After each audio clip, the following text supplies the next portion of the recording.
What is up, everyone? Welcome to the Raw Watchalong. It's Denise here, and it is a Merry Christmas, wait, hold on. Merry Christmas, Christmas Eve. I think I got that right. Merry Christmas Eve. Okay, I don't know what I'm doing. All right, what is up, everyone? So we're going to be hanging out here today. It's December 23rd, of course. In about 6 minutes, Raw is starting. I kind of got the stream started a little bit earlier just to get people in here and whatnot. But once Raw starts, I will be posting the audio here, so you'll be able to listen to the show as well as hanging out, and we'll be talking and chatting, playing games during the commercials, all that good stuff. So if you're new here, you know what's about to happen in the next few minutes. If you are a regular, well, you already know. Of course, if you want to watch actual Raw, you're going to probably need a separate device, and you'll have to watch it however it is that you watch Raw. But of course, this is now the second to last Raw of the show of the year. We got one more Raw on USA, and then after that, we're going to be talking all things Raw on Netflix. Of course, after this watch along, I will also be joined by Santi Zap. As you guys know, we've been doing a review show now, and so immediately afterwards, probably like a couple minutes after the watch along, I'll go ahead and have Santi hop on and we'll start our review show. It's really fun and a good time. We'll talk about what went down in a more podcast manner. And yeah, so let's get to it, guys. I want to give some people some shout outs, especially so many of you guys are here so early. So thank you so much for that.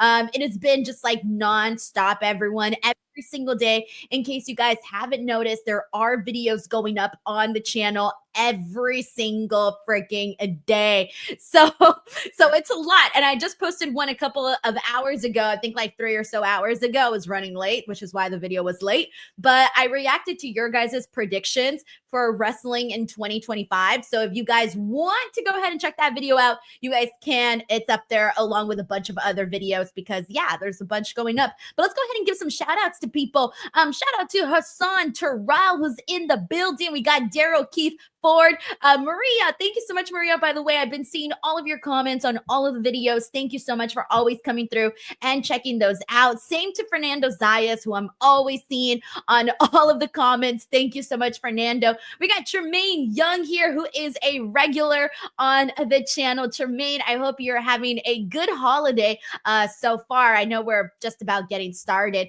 We got Ebony Prince in the house. Ebony, I hope you're doing well. Nice to see you on here. We got let me see. We got Clown 13420, who's also another regular here on the channel. What is up? We got Hunter in the building. Honey Drips is here. Honey Drips, welcome back to the show again. Let's see what else we got here. Leo Puroy says, not your best Photoshop work, but I understand how hard it is to do with stress and a deadline added. What did I do to my thumbnail today? I don't even know what I did, to be honest, but I'm not like a perfectionist when it comes to thumbnails and stuff. I don't have like graphic design skills. I just do what I can.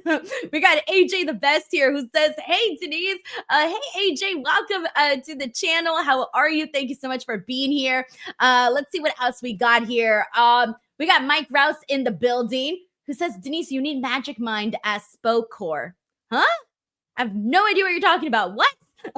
We also got Dawn, aka Smiley Girl, who's here. We got Cody Santello, Raphael Smith, who's also in the building. Daniel Mullenix. We're also 2 minutes away from Raw.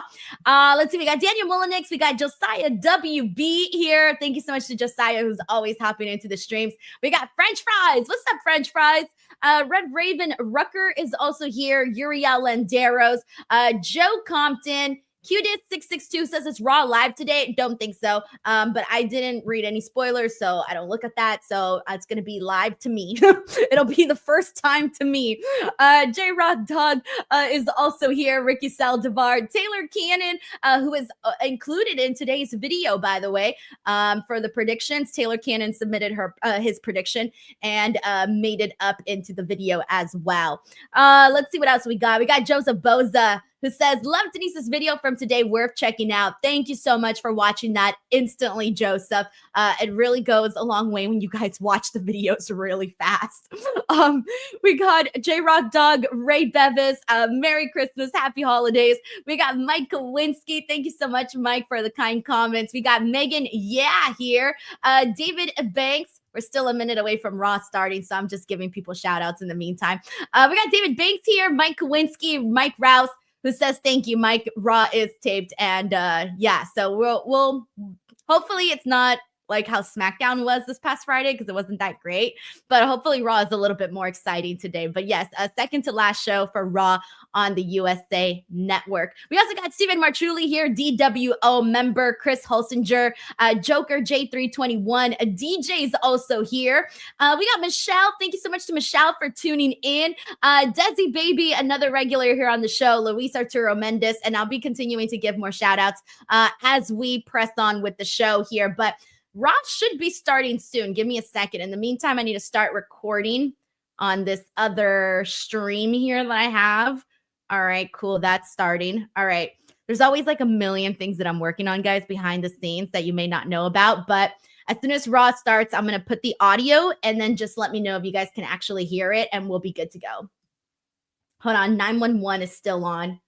It always makes me nervous whenever these shows like end when it's 5 o'clock already, because I'm like, am I on the wrong channel? Am I on the wrong channel? Because obviously with all the wrestling shows being on different channels, sometimes it just throws me for a loop, man. All right, here we go. Let me put the volume up. All right, guys, you guys know what to do. Please audio check if you guys can hear me and you guys can hear the Raw stream at a nice balanced audio level. Please let me know if it's too loud or too low so that I can adjust the volumes for everything. Thank you so much to Jay Moscow, who's a regular here. Says I'm all good. Ray Beva says I'm all good. And Ebony Prince. Thank you so much. Thank you, Don. All right, cool. We're good to go. Let's do this. Drew McIntyre is kicking off Raw. I know that for sure because they promoted that. They promoted Drew McIntyre kicking off Raw. They promoted the Intercontinental Women's Championship Tournament. Obviously, is continuing. Dexter Lumis is having a match with The Miz, I think. And then, oh shit, what happened? Nope. All right. Okay, there you go. Sorry, guys. And then, what else did they promote? Let me see. I'm trying to think what else did they promote. The Intercontinental, the one-way match, the Dexter Lumis match, Drew McIntyre. Oh, Seth Rollins. Seth Rollins was another one. Seth Rollins is supposed to address the CM Punk stuff, the Brawl from last week. So those are the 4 things that they promoted. No spoilers, by the way, for anybody who has seen the Raw spoilers already, okay? So, yeah. All right, let's do this. Let's see what Drew McIntyre has to say for today. You versus CM Punk, and you're gonna. He was clearly attempting to attack Seth Rollins when Sami Zayn intercepted. Thank you, Joseph Boza. He says, I don't read spoilers. Me either. Me either. I can't, because if I already know what's going to happen on the show, I will like literally be bored to death. Like, I will be bored to death if that goes down. So I need to not read the spoilers. And we got our first super chats in the house. We got Joe Compton. Joe. He's keeping the Diz alive. He says, happy holidays, Diz. Sorry, I had to. Thank you so much, Joe, for your generosity and your sense of humor. It's my absolute favorite thing. So thank you so much, Joe, for the love. And I hope that you're having some happy holidays yourself, you and your family. Thank you so much, Joe. And I'll read the rest of the super chats and everything once Drew McIntyre's not talking. I don't want to talk over Drew, or he's gonna stab me with his sword and be mean to me on social media, and I don't think I can handle that.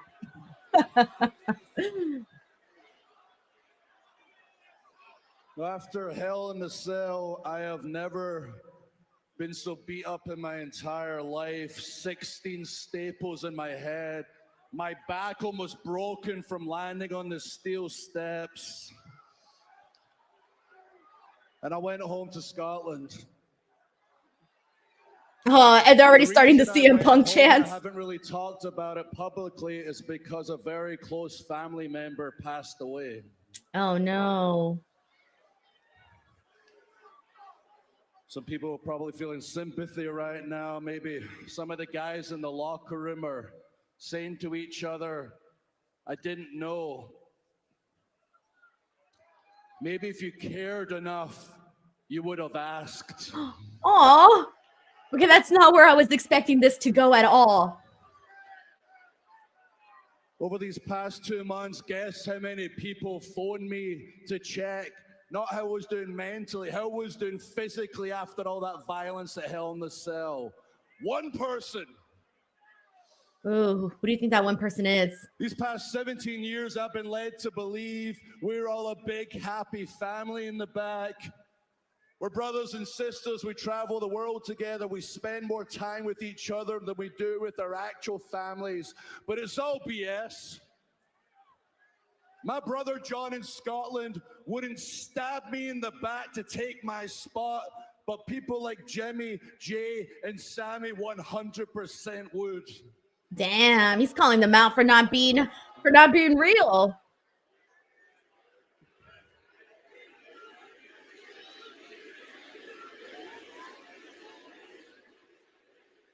You just proved my point.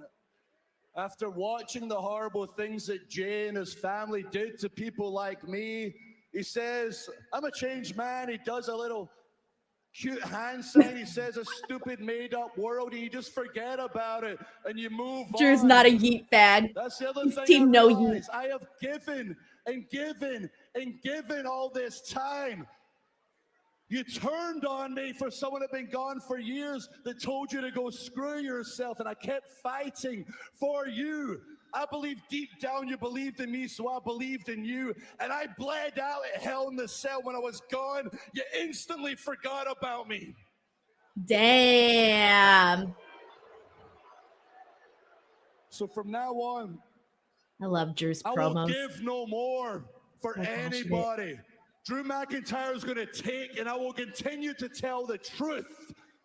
The truth is the real villains in WWE are Roman Reigns and CM Punk.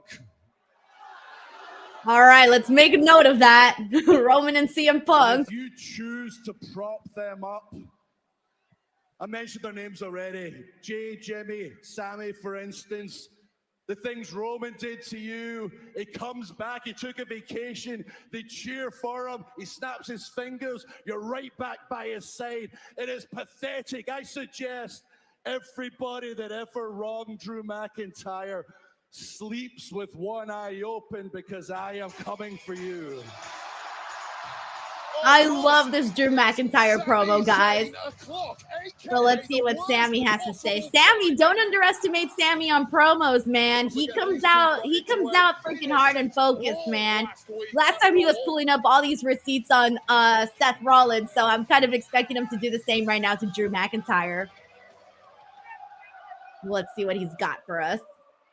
Drew, you're angry. You don't have to believe me. You could think everybody's got their ulterior motives, and that's fine. But I'm telling you, me personally, man to man, I didn't know what happened to you while you were in Scotland. I thought, like everybody else, you were recovering from one of the most vicious Hell in a Cell matches of all time. I know that's what I thought. I know that's what all the guys and the girls in the back thought. I know that's what all the fans thought. Okay? Fair enough. So whether you want to believe that or not, that's up to you, okay? But I'm going to level with you here for a sec.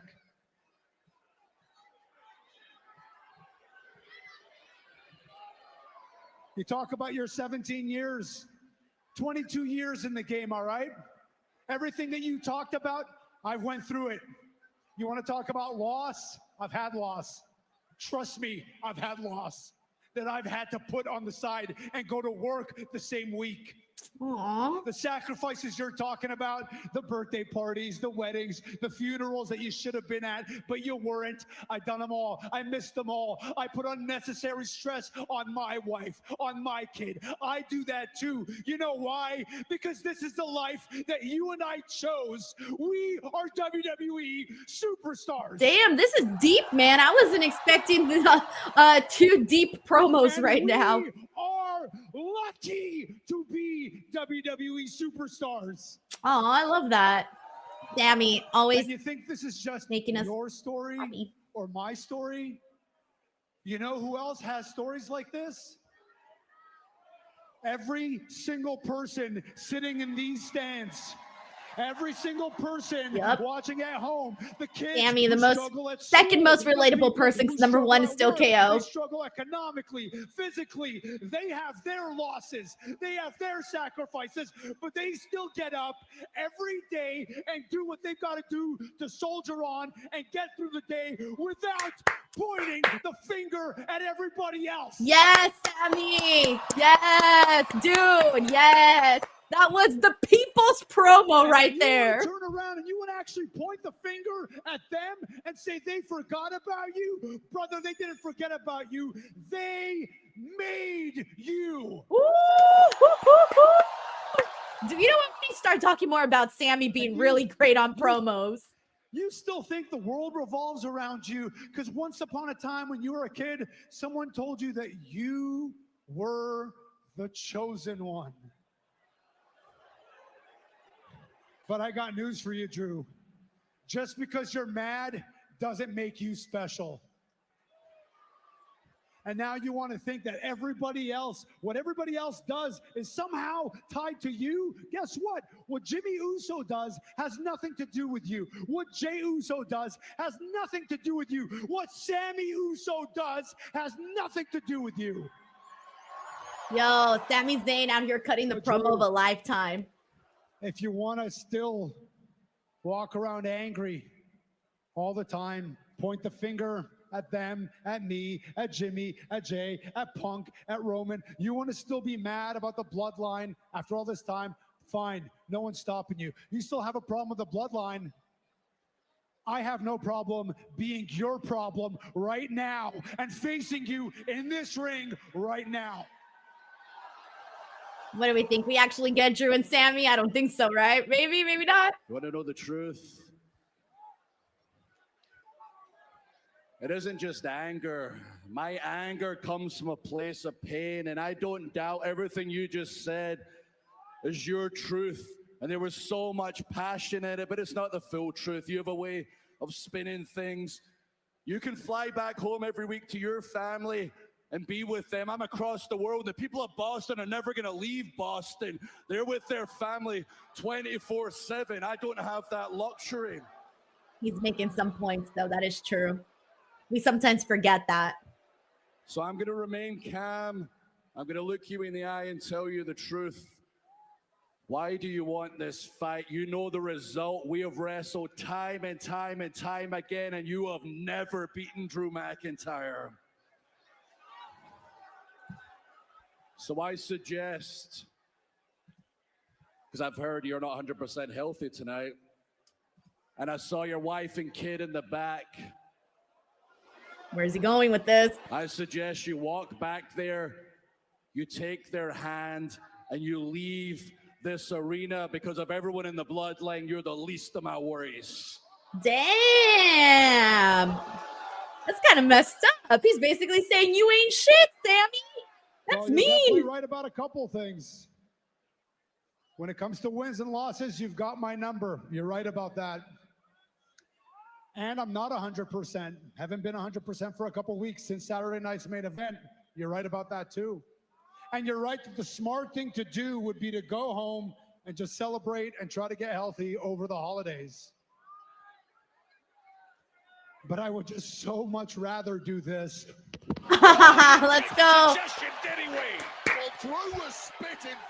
I'm sorry, but I love this promo segment. I thought Drew brought it, but Sammy just brought it to like a whole other level, man. This is what you get. Remember, it was just 9 days ago that Drew landed that massive. Oh, there's. Just as we were about to see a Claymore, Joe. Wait a minute. Oh. Jey Uso, he was even though attacked Drew's team knows backstage me. back on December 2nd. This is the first we've seen of him. Attacked by, as it turned out, Drew McIntyre. Here's a little payback for you. Sammy and Jey, as this crowd, a little happy holiday yeet. Good stuff, man. Good way to kick off the show, I feel. It was a little deep, but I feel like sometimes you need those kind of a promos. It definitely felt very passionate, especially from Sami Zayn's part of it. Like, he cut a very passionate promo there. for the women's division, the Intercontinental Championship Tournament. Overall, good stuff there. We got everybody yeeting now. Yeah, I agree, by the way, with Paul Morales here, who says Sammy opened up the best promo he's had in years. I think so, too. Honestly, I feel like we don't often mention Sami Zayn as, like, one of the people with, like, some of the top promos in pro wrestling. Like, when you think, like, best promos, you're probably going to say a bunch of other people's names before you get to Sammy. But I feel like we need to start having this conversation about Sami Zayn being one of the best promos out there, because I don't feel like we've had that conversation just yet. Oh, here we go. Pure Fusion Collective. I just know how stressful your job can be because I once had it. Santi's favorite. Really? Yeah. Kairi Sane is medically uncleared, and there's an opening now in the women's Intercontinental Championship tournament, and I want it now. Really? You know, Yeah, because Kairi's being replaced. Is a terrible idea. Awful, actually. So no, you guys caused this scenario more with Kyrie, so I should just reward you and put you in the tournament? Are you out of your damn minds? Zip it for a second. I've already filled the vacancy that you all caused. Oh. With Io Sky. Oh, yes! Happy holidays. Io's in the tournament. Yes, guys, we're going to see Io in the tournament. What a great Good. addition to Oh, an it's already starting deep and now. talented pool of players Yes. for this All IC right, this tournament. match should be fun, guys. And Io, I think, is a popular. I wanted Io to win, but when she wasn't announced in the tournament, I'm like, okay, so she's not in the tournament.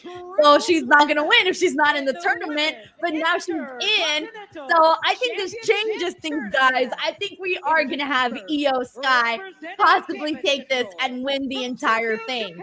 I think so, too. I really, really think so. She's also a favorite for the Royal Rumble. She's been on fire lately. I think this could happen. We got Carlos V who says, let's go Io. Ryan Adams predicts Io versus Dakota in the finals. Dude, we're about to get Alba Fyre versus Io Sky versus Natalya. That's pretty freaking sick, honestly. So, wow. All right, guys, we're going to commercial break. Let me just, what do you call it? So I'm just gonna get some commercials. I'm gonna get some games going in just a bit. But before I do, I want you guys to vote and let me know if you guys want me to do some holiday games or some wrestling games first. I'm gonna do both, but which one do you guys want first? A holiday game or a wrestling game? Vote in the comments. And in the meantime, I'm also going to read some of these super chats that I haven't caught up on. Thank you so much, by the way, for everybody who's sending these in. We got Sampai Boone who says, hey, Denise, when you go to Raw on January 6th, what will you do for New Year's Eve? Merry Christmas to you and your family. So I'm still trying to figure out what the game plan is for Raw and Netflix. I haven't really been told what the game plan is, guys. I've messaged Netflix PR because this is totally different, by the way. So here's some insider baseball, guys. Some insider baseball. Usually WB PR handles things for this type of stuff, but instead, this time it's going to be Netflix PR. So I'm working with Netflix PR for the very first time. There's like a bunch of different people. So I'm kind of just like waiting on them to let me know like what the plan is or what's going on. So until I really find out from them, I don't really know. And I kind of just got to like wait around and see. I really do. I'm like in a waiting around phase where like, depending on what they tell me, will basically tell me what my game plan is for that day. But regardless, I will obviously be, doing a review show. And if I'm not at the event, then I will be here doing a watch along. So again, I just got to figure out what Netflix is saying, and then I can kind of just go from there. All right. So let's go ahead and see. Thank you so much to Sampai Boone for asking. And we got a lot of people that are saying holiday games. Also, yesterday was Emily M's birthday, guys. Can we please say happy birthday to Emily M in the chat here? Happy late birthday, technically, since yesterday was your birthday, but happy birthday. I hope you had a really, really good celebration. So that's just kind of some like insider baseball when it comes to like the PR, Netflix type of stuff, just so that you guys know, so you guys don't think I'm just out here being like, I don't know what I'm doing. I don't know what I'm doing, but that's why I don't know what I'm doing. All right. So, and by the way, thank you to everybody wishing Emily a happy birthday here. It's very awesome. All right. We got another super chat here from Sheldon who says, happy holidays to one and all. Sheldon's always super generous in this every single stream, guys. He's super generous. So thank you so much, Sheldon. Your generosity does not go unnoticed. We got McTaro here who says, hey, Denise, hope to wish you a Merry Christmas. And I also can't wait for Raw to Netflix. It's going to be super awesome. I can't wait. It's going to already 3 matches have been announced. And with those 3 matches alone, it could literally be a pay-per-view. It feels pay-per-view worthy. So I cannot wait for that. We got Corey MacArthur here who says, thank you, by the way, to McTaro. We got Corey MacArthur here who says, hello, Denise. Merry Christmas to you and the DWO Nation. Great job all weekend on Busted Open. Yeah, guys, I was on Busted Open both Saturday and Sunday this week. It was, I'm not used to waking up early on Sundays. Sundays is the one day of the week that I get to really sleep in without any guilt. Because if I sleep in during the week, I feel really guilty because I should be up and working. But Sundays is my guilt-free, I'm going to sleep in day. And, but no, I went out there and I did the show with Justin LaBar. It was very, very fun. And of course, did the show on Saturday with Mark Henry, which was also very, very fun. So just overall good weekend. And I hope to continue to do more shows with Busted Open. Thank you so much, Corey, for checking those out. We got John Taylor here who says, did not have Sammy and Drew cutting some of my favorite promos of the year tonight on my bingo card. Yeet. And on a pre-recorded episode of Raw. I love that I love that this doesn't feel like a throwaway Raw right now. Right now, I would have been really bummed. If I would have skipped out on this Raw, I would have been really bummed if I missed out on this Sammy Drew McIntyre promo that they did. We got John Taylor here who says, happy birthday at Emily M. Thank you so much, John, for sending in this super chat and wishing Emily a happy birthday. We got Terrence Johnson who says, hey, Denise, did you hear TNA retired the X Division title? I saw that, but I thought it was I think it's a storyline thing, guys. I haven't been following too closely. So mind you, I haven't necessarily read up on the details, but based off of what I heard, I thought it was just a storyline thing because I don't think that they would retire legitimately their X Division title. Incredible title, no way. But thank you so much, Terrence Johnson, for the super chat. We got the dead man of RWT, Paul Morales, who says, my wife and I are going January 6th. I'd love to meet you. Well, as soon as I find out if I'm there or not, I would love to meet you too, Paul. All right, guys, we are back on Raw. And hold on one second while I just handle some behind the scenes stuff. All right, but here we go. The Intercontinental Championship match is about to start. Io Sky looking to progress in this Women's Intercontinental Championship tournament. And then during the next commercial, we'll start the game. Next, representing Unholy Union from Johnston, Scotland, Alba Fyre. Of course, Alba Fyre from Unholy Union knows what it's like to find great tag team success, but now a big opportunity. Isla Dawn playing to bring her out for this tournament. This way, the last of our first round matches. Let's look at the bracket and show you where we're at to fill this final spot out for the final four. Yeah, it's been an epic tournament. All right, guys. So, by the way, sorry if I'm distracted right now. Some more behind the scenes information. I recently just brought on a new member to the team. So please chat, give a shout out, give some love to Chris. Christopher Idroza, who is my new clips editor for Instagram. And basically, I'm just kind of giving him some advice because he's cutting clips for me. So if you guys see my reaction clips, will now be going on my Instagram account immediately after they happen. Thanks to Christopher Idroza, who's the new editor for that. So he's doing the work that I normally do after the show, but I wanted to get the clips out a lot faster, during the show. So I finally hired someone to do that for me. So today's his first day, which is why I'm kind of if you guys see me sending a text or anything, I'm probably texting Chris being like, hey, you should cut this clip, because I just texted him right now to cut the Drew clip from the Drew promo and the Sammy promo. So in case you guys see me texting or something like that, just know it is work related. and that's why. So this is the first show where I have somebody working with me. So this is an entirely new experience. So there's a lot of stuff going on the back end of the stream that you guys may not know about. So I want to make sure you guys are up to date with all of that. So we got everybody sending in some congratulations to Christopher as well for joining the team. Thank you so much to everybody. All right, here we go. Alba, Fyre, Io Sky, Natalya. So I thought for a second there was a really good chance that Natalya could win because, you know, it would be really great to see her be an Intercontinental, the inaugural Intercontinental champion. But the thing is, though, that now with Io Sky in it, I'm sorry, but it's got to be Io Sky, guys. It really, really has to be Io Sky. Yeah, I know everyone's saying Natalya never wins a match, but unfortunately, oh shit, ooh, that looked a little bit, I got a little nervous there. I was like, oh shit, but she's got it together. All right, we're on a commercial break, so I'll go ahead and start doing the games in the meantime. So let's get to it. All right, so John Taylor says you should send hand signals like a pro wrestling ref. That would be so funny. Like, hey, cut this clip. Do not cut this clip. I don't know. I can't think of no signals. That would be really funny, John. All right, guys, let's go ahead and get into some of these games. I saw a lot of people saying that they want to do the holiday game. So let's do the holiday game for the first commercial, and then I'll switch it up as we continue on.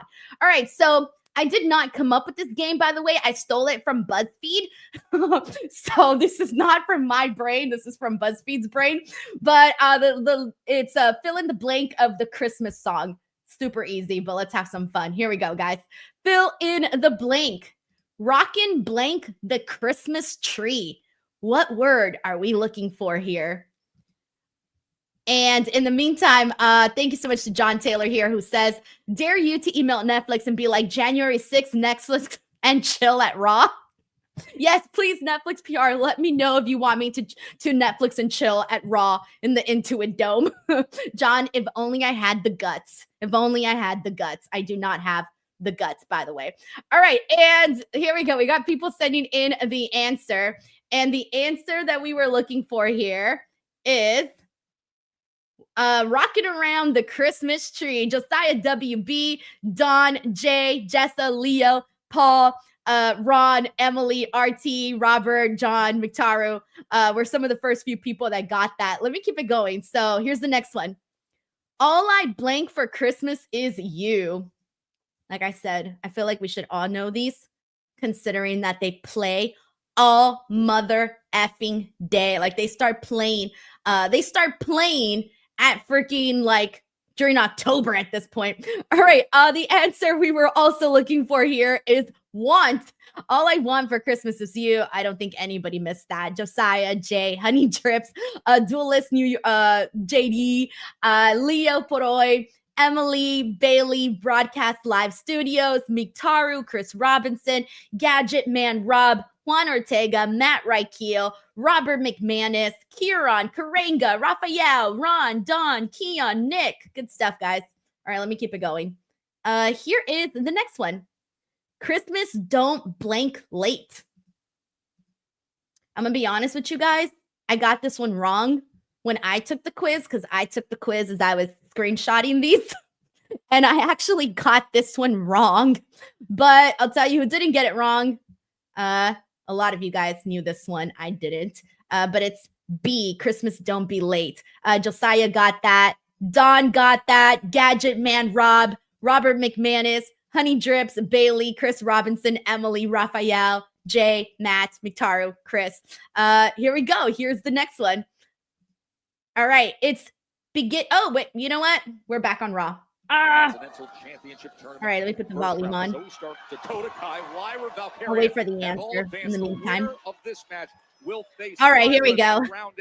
Thank you to everybody who got that one. The answer we were looking for is luck.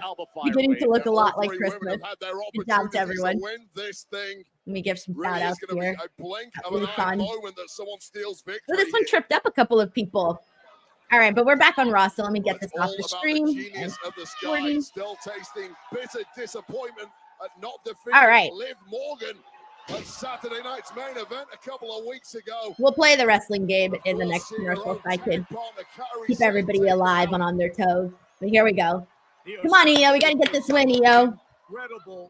Tiger Claw Gaming says, what is Braun doing tonight? I don't know. I just looked at the Raw preview. I didn't see Braun on there. Mind you, I didn't read the spoilers. First triple threat match of her WWE career and employing good strategy with it. Undertaker says it's beginning to look a lot like Damage Control Christmas. From Alba Fyre. Cody Santella says I can smell Santa.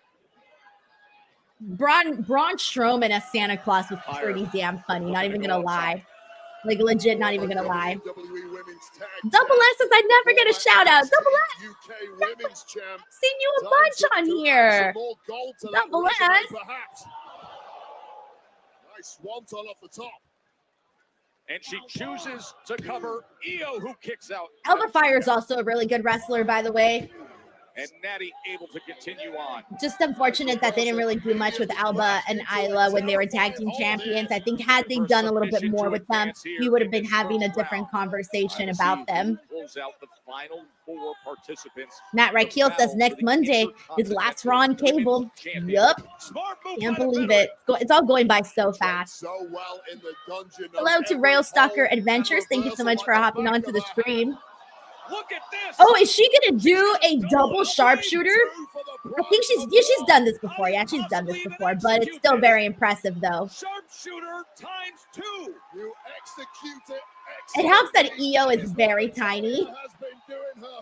Oh, look, this one looks good. Sometimes when she does the double sharpshooter, she sometimes gets the legs disconnected because it's a lot to like have to keep all of those legs trapped in. But this time she did it like super good because nobody's leg got left out. No legs left out, everybody. Both women to maneuver their way out of that hole. They did it. Is the damage done? They found the leverage to get out the double up multiplier sharpshooter by Natalya. Well, Io Sky is a sitting duck here, or is she? Never write off the durability of the multiple-time champ, Io Sky. Oh, nice. Okay. What's EO gonna do? Big kick Damn, from the apron. Natalya hitting anything that moves.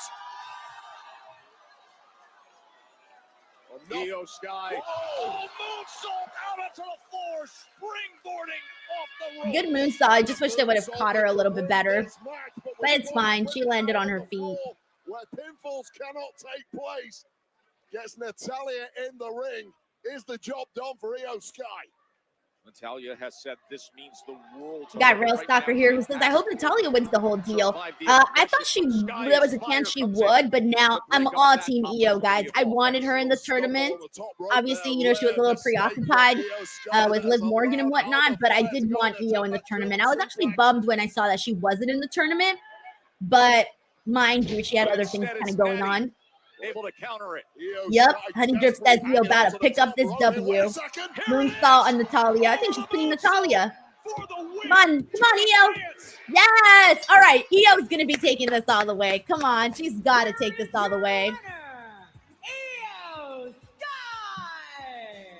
Well, the shock participant in this matchup, the woman who was only here due to the injury caused by PFC to her tag partner, Kairi Sane. Ooh, she signaled for the strap, guys. She signaled for the strap. Now, sometimes I feel like when wrestlers signal for the strap, it's like a really good sign, guys. I'm just saying, I take that as a really, really good sign. Her signaling for the strap. Guys, I think I know that little things like this, I hate to be like, oh, she's winning just based off of one little thing. But I really do think that her signaling for the strap is a really good sign. Come on, EO. Let me pull up the bracket, by the way. Here's the bracket. Here's where we're at. So we're gonna get Lyra versus EO. Oh my gosh, we're gonna get Lyra versus EO again. Friendly reminder that this is actually they've wrestled each other before multiple times, and they had really, really great matches matches, by the way. So that's going to be fire. We've seen them work together. Dakota Kai versus Zoe Stark should also be really good. But yeah, it's looking like the finals are going to be Dakota Kai versus Io Sky. I feel like that probably makes the most sense because, again, they have the most, they have the most history with one another. And like same thing when we saw Chelsea Green versus Michin. When we saw Chelsea Green versus Michin, she basically, she got her revenge on Michin for putting her in the dumpster. So I do think we're going to have Dakota Kai versus Io Sky there. Happy Christmas. I was supposed to have 2 titles, and now I have none. Hey, Raquel, can you please tell Finn that the reason why I asked him I agree, Tan. He's going to cook. I knew this was going to happen. Finn, Liv says that. Hey, JD, do you mind telling Liv that she's got her own problems to worry about, like Rhea Ripley, and to stay off my back? Liv. Hey, Raquel, can you please tell Finn that the reason why I'm on his back is because he lost the tag team titles? Finn, Liv says that. Liv and Finn are arguing like brother and sister. And it's great. Guys, come on. It is Christmas, all right? You guys aren't even talking to each other. I'm going to go talk to Adam Pearce and get a match with Damon Priest. I'm going to step up for the fam. All right? Oh, you think you're better than me? No, it's not even like that, all right? I have a plan. So I'm going to go talk to Adam Pearce, and I'll fill you guys in later, all right?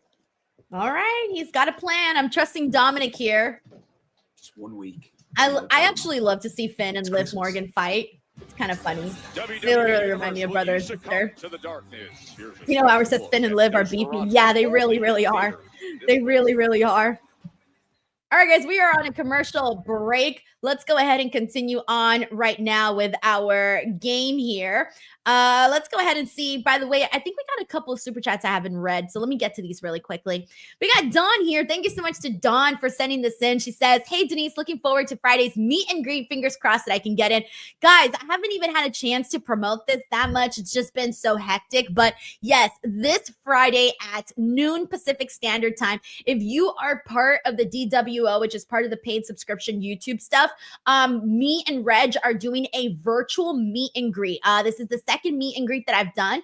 The first one I did by myself a while back, and this time we're doing another one with me and Reg. I figured I'd bring them on since a lot of people really enjoy the Wednesday post show. So we're going to do a meet and greet. It's going to be so fun. And if you are part of the DWO, that is happening this Friday, and all the details are on the special community page for the DWO member. So Dawn, I do hope to see you there, by the way. I really, really hope to see you there. We got John Taylor here who says, is the Taylor Swift era represented on your t-shirt, the watching Double J's Kids Swiftie era? Actually, she was a little bit older when she was watching, just a little bit older when she was watching Double J's Kids. But yeah, the shirt is feminine rage. I love how you described it though, John. The watching Double J's Kids Swiftie era.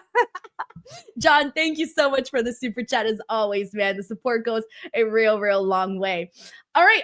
In the meantime, let's go ahead and get into our games here. So what I'm going to do for the next game is, remember when we did the Instagram photos of the week and you got to guess the wrestler based off of the Instagram photo? That's what we're going to do here today. So these are Instagram photos that were posted by WWE superstars this past week. So let's see if you can figure out who on earth these people are. Here we go. Here is the first one. Some of these feel super random, but let's just run with it. Thank you, John. He loves my shirt. Thank you very much. Oh, Kaden, I'm so sorry. Hopefully we can catch you on the next one. I'm planning on doing more meet and greets and stuff. I just got super swamped, but I'm definitely going to be doing like a lot more. All right. So far, no one has gotten it. It's not Chelsea Green, even though a lot of people thought it was Chelsea. It's not Chelsea. Ooh, this one might be harder than a lot of you guys might have thought. Luis Arturo Mendez says, is the video portion of the meet and greet optional? Sure, why not? If you want to hop on just audio, you're more than welcome to. Yeah, I don't see a problem with that. Okay, I'm going to have to give you guys a hint on this one. It's somebody, what should the hint be? Let me think. It's somebody that's on the main roster, however, has not really been seen that much. Oh, wait, never mind. Someone got it. Here we go. Joseph Boza. Yes, the answer we're looking for here is Blair Davenport. So that's Blair Davenport. She posted this to social media. All right, here we go. Here's the next one. Who is this?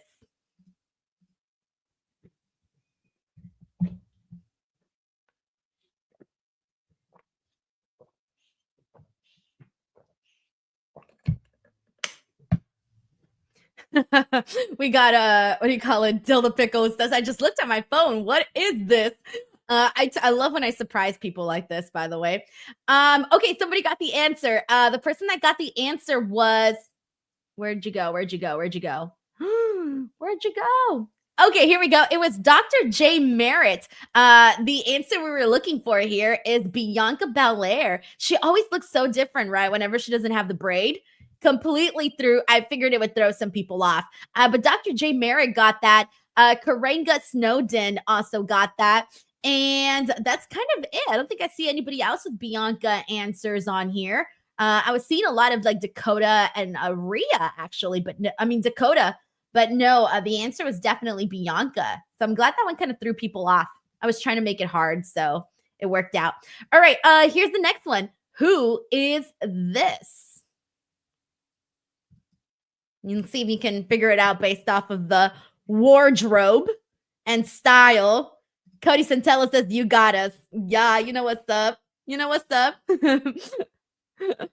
I be trying to trick people every now and then. So, here we go. And Matt Raikio got the answer for this one. Yes, the answer we were looking for here was Dakota Kai. I figured you guys would guess it because of the style of the pants.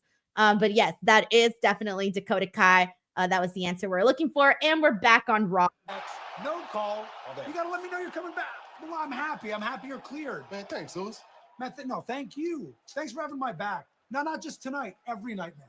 Thank you. It means a lot to me. Appreciate it. Man, I had to come get payback on Drew for dropping me 3 weeks ago, brother. Yeah. I'm about to handle my business tonight, Sammy. What's going on with Jay and Sammy here? I was really hoping I could handle Drew tonight. I went out there. I talked a big game. I got to back it up. My brother, you're not even 100% tonight. I realize Just that. let me go out there and handle Drew for you. I started something. You got to let me finish it. All right, man. Then I got next. Right. I got next. How are you? Deal. My dog. Yeah. Man, good luck tonight, man. What is that? Sami Zayn smile. He's like, Sami Zayn has a cute smile. Not even gonna lie, it's very cute. Well, he gets another chance in tonight's main event. Good luck, Sammy. Yeah, can't wait for that one. And then 2 weeks from tonight, Taylor Cannon's like, I had no idea that was Bianca. I know, right? I figured. I was like, oh, I know this one's gonna throw people off. I knew it. I knew it. With a press conference that took. Let's see what they're. Oh, they're gonna show the highlights from the press conference. I was almost going to go to that, but they didn't do like media interviews. So I was like, oh, okay. That's the only reason why I didn't go. If not, then I totally would have gone, but y'all know how it is. Plus, traveling for the holidays is just so expensive. Oh my God, like December flights, forget it. It doesn't matter where you're going. It's so expensive. Jessica Bosa says, you picked good pictures, Denise. Yes. Yes. Joseph Bosa says, did they do media for Netflix premiere? They haven't yet. They did like one Netflix media event, which you guys might have seen. However, I didn't know that was happening, and I wasn't yet connected with the Netflix PR people because I didn't know that Netflix PR was handling all of that stuff. I thought that it was like a combination of both WWE PR and Netflix PR. But from my understanding, I think it's just Netflix PR that's handling all of that stuff. So I didn't know to like contact them. Like I was thinking WWE PR, I wasn't thinking Netflix PR. So after that, I made an introduction and obviously got myself, acquainted and introduced myself to Netflix PR. So they don't really know me. So I kind of have to basically whenever PR people, they don't know you, you kind of have to earn your it's just like anything in life, right? You got to earn your keep, but not earn your keep, you got to earn your status, right?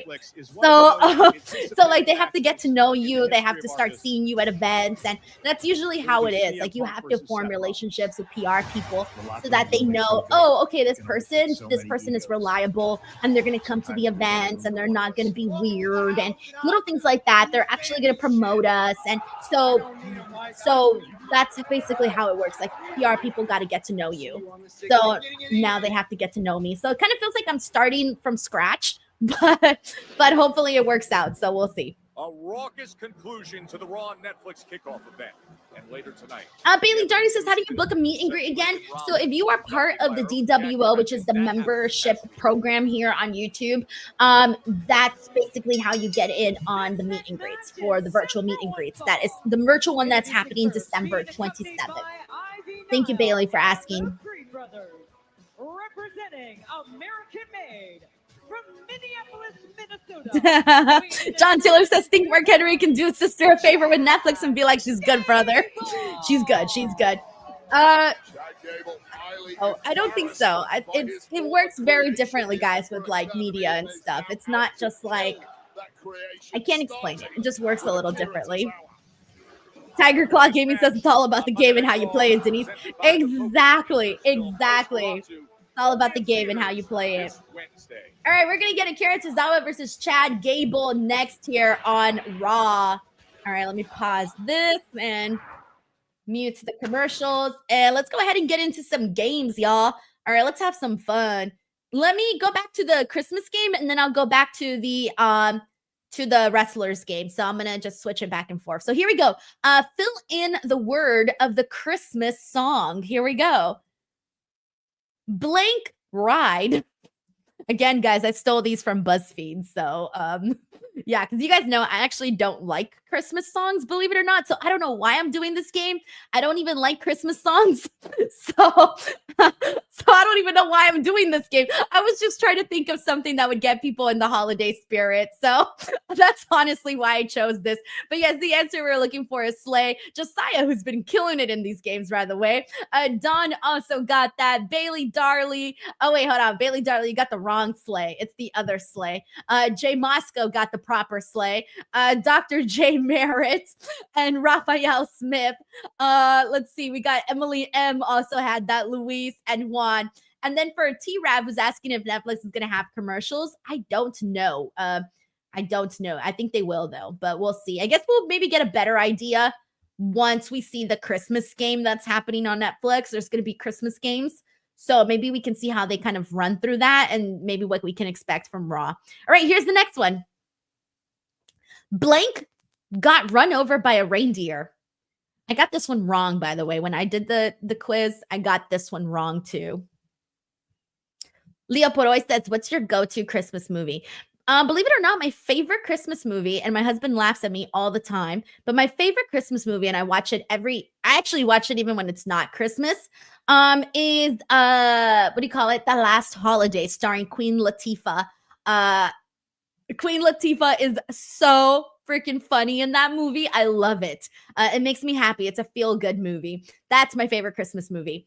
All right, so the answer we were looking for here is grandma. And yes, guys, when I took the quiz, I chose dad because I didn't know. I did not know that it was dad. I thought it was dad. I didn't know it was grandma. But Dr. J Merritt knew it was grandma. Jay knew. Dawn knew. Emily, Karenga, Juan Ortega, Josiah WB, One Buck, Luis Ray Bevis, Taylor Cannon, Chris Robinson, Dion. Oh wait, not Dion. You chose grandpa. What's wrong with you? It's grandma. All right. Bailey Darley also got it, and the moneymaker, Chris. Good stuff. All right, let's keep it moving. Here's the next one. Blank the donkey. I also got this one wrong, but I will tell you which answer I gave. Cody Centella's like, not dad. In my mind, well, I hadn't heard the song, so I didn't know what the answer was for the grandma one. So yeah. All right. The answer we're looking for here, I'm going to give people a few more seconds to get the answer in. Ooh, I'm seeing some interesting options here. The correct answer, by the way, is Dominic. Yes, I chose Dean while taking the quiz myself. All right, the answer is Dominic. Don got that. Dr. J. Merrick got that. Bailey Darley. By the way, I thought this was funny that it's Dominic the donkey, and we're here watching Raw, so I kind of thought that was funny. But Bailey Darley got that. One Buck got that. Raphael Smith. John Taylor, Desi Baby, Emily M. Let's see. We got Hassan Terrell, Ron, H. Watt also got Dominic, Luis. Jay Moscow says Dirty Dominic the donkey. Amazing. Leo Poroy said the same thing. Dirty Dom the donkey. I'm dead. Tilda Pickle says, I think I need to update my Christmas playlist after Raw. That's so funny. All right. I'm glad that some of you guys didn't know these because I felt kind of silly that I didn't know some of them. All right, we're back on Raw. Let's see what's next. Raw is presented by the Focus Features film Nosferatu, only in theaters. All right. This See what we got going. Chad Gable's American Made Wave. Oh yeah, it's Tozawa and Chad Gable next. This should be a fun little matchup. Yelling insults towards the man ahead of a big matchup here. Not the best way to get in game. Chris Robinson's like, Denise sounds like he wasn't good at this game. I think I got like 3 wrong, maybe 4. I think. You'll know because I screenshotted at the mall. But yeah, I'm not really a Christmas music fan. I know everyone looks at me like awfully when I say that. I told my family during the Christmas party because we had to listen to Christmas music. Oh, I was so annoyed. I was like, can we please change it to something else? And then they were like, oh, you don't like Christmas music? And I'm like, no. And they were like, oh, how could you not like Christmas music? And I'm like, I just don't like Christmas music. And I'll tell you guys why. Christmas music reminds me of retail. And I used to work in retail and I didn't have the best experiences in retail. And so those memories are all connected. Christmas music and my retail experiences all connected into one. I do not like Christmas music. But yes, Brister, I agree with you because after a while it gets annoying. It does. It does, though. Even the haters have to. All right, but let's see. This match should be a fun little sprint here. Thank you so much, Hasani. Says I like your shirt, Denise. Thank you very much.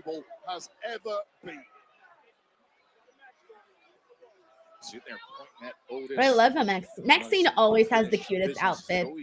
Seems like between those two. I feel like Maxine and Chelsea Green are fashion buddies. Like they seem to have the most similar taste out of like all the girls. Chad Gable is perhaps teaching the master a trick or two of his own. Suck it into that armbar.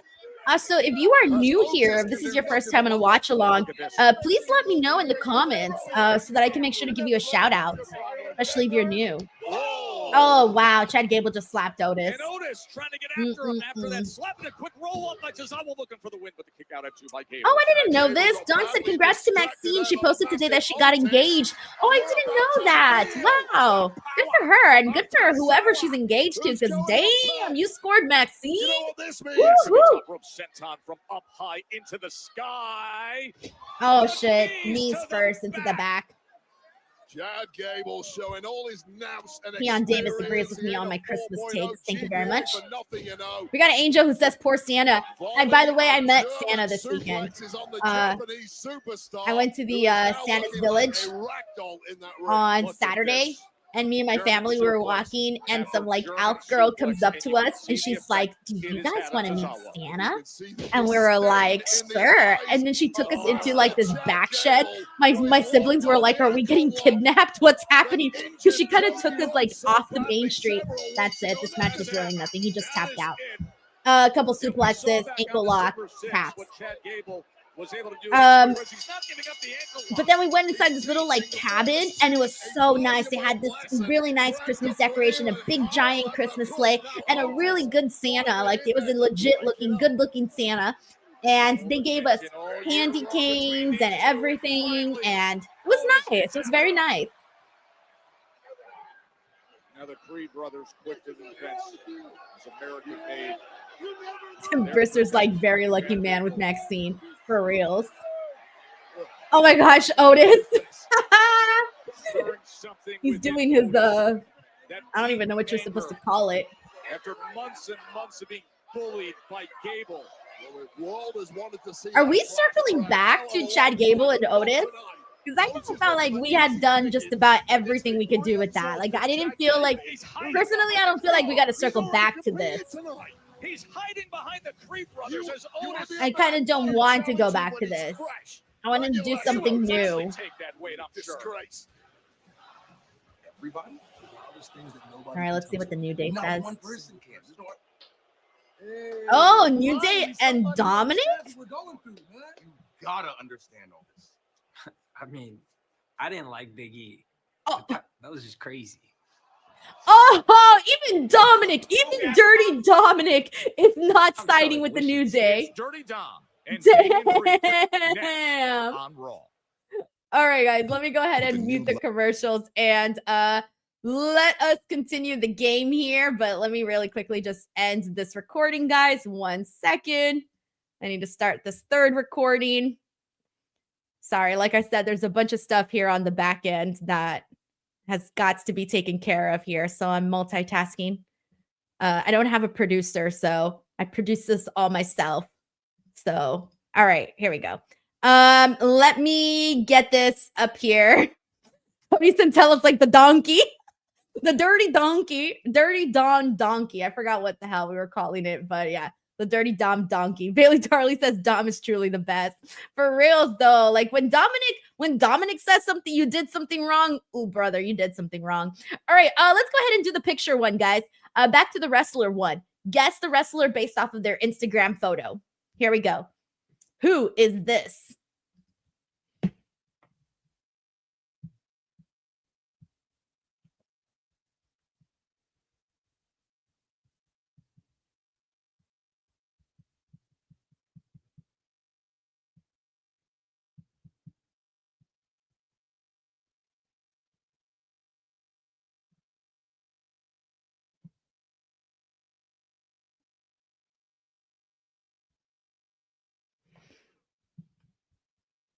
All right, we got the answer. One person got it. It's actually Cody Rhodes.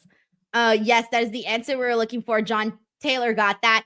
Let's see who else got Cody Rhodes. Let me see. Where'd you go, John? I lost your comment. Oh, yeah, there you are. John Taylor got it. T. Harris got it. Let's see. Ooh, not very many people got that one. That's literally it. Only 2 people got Cody Rhodes. Congratulations, guys. Hell yeah.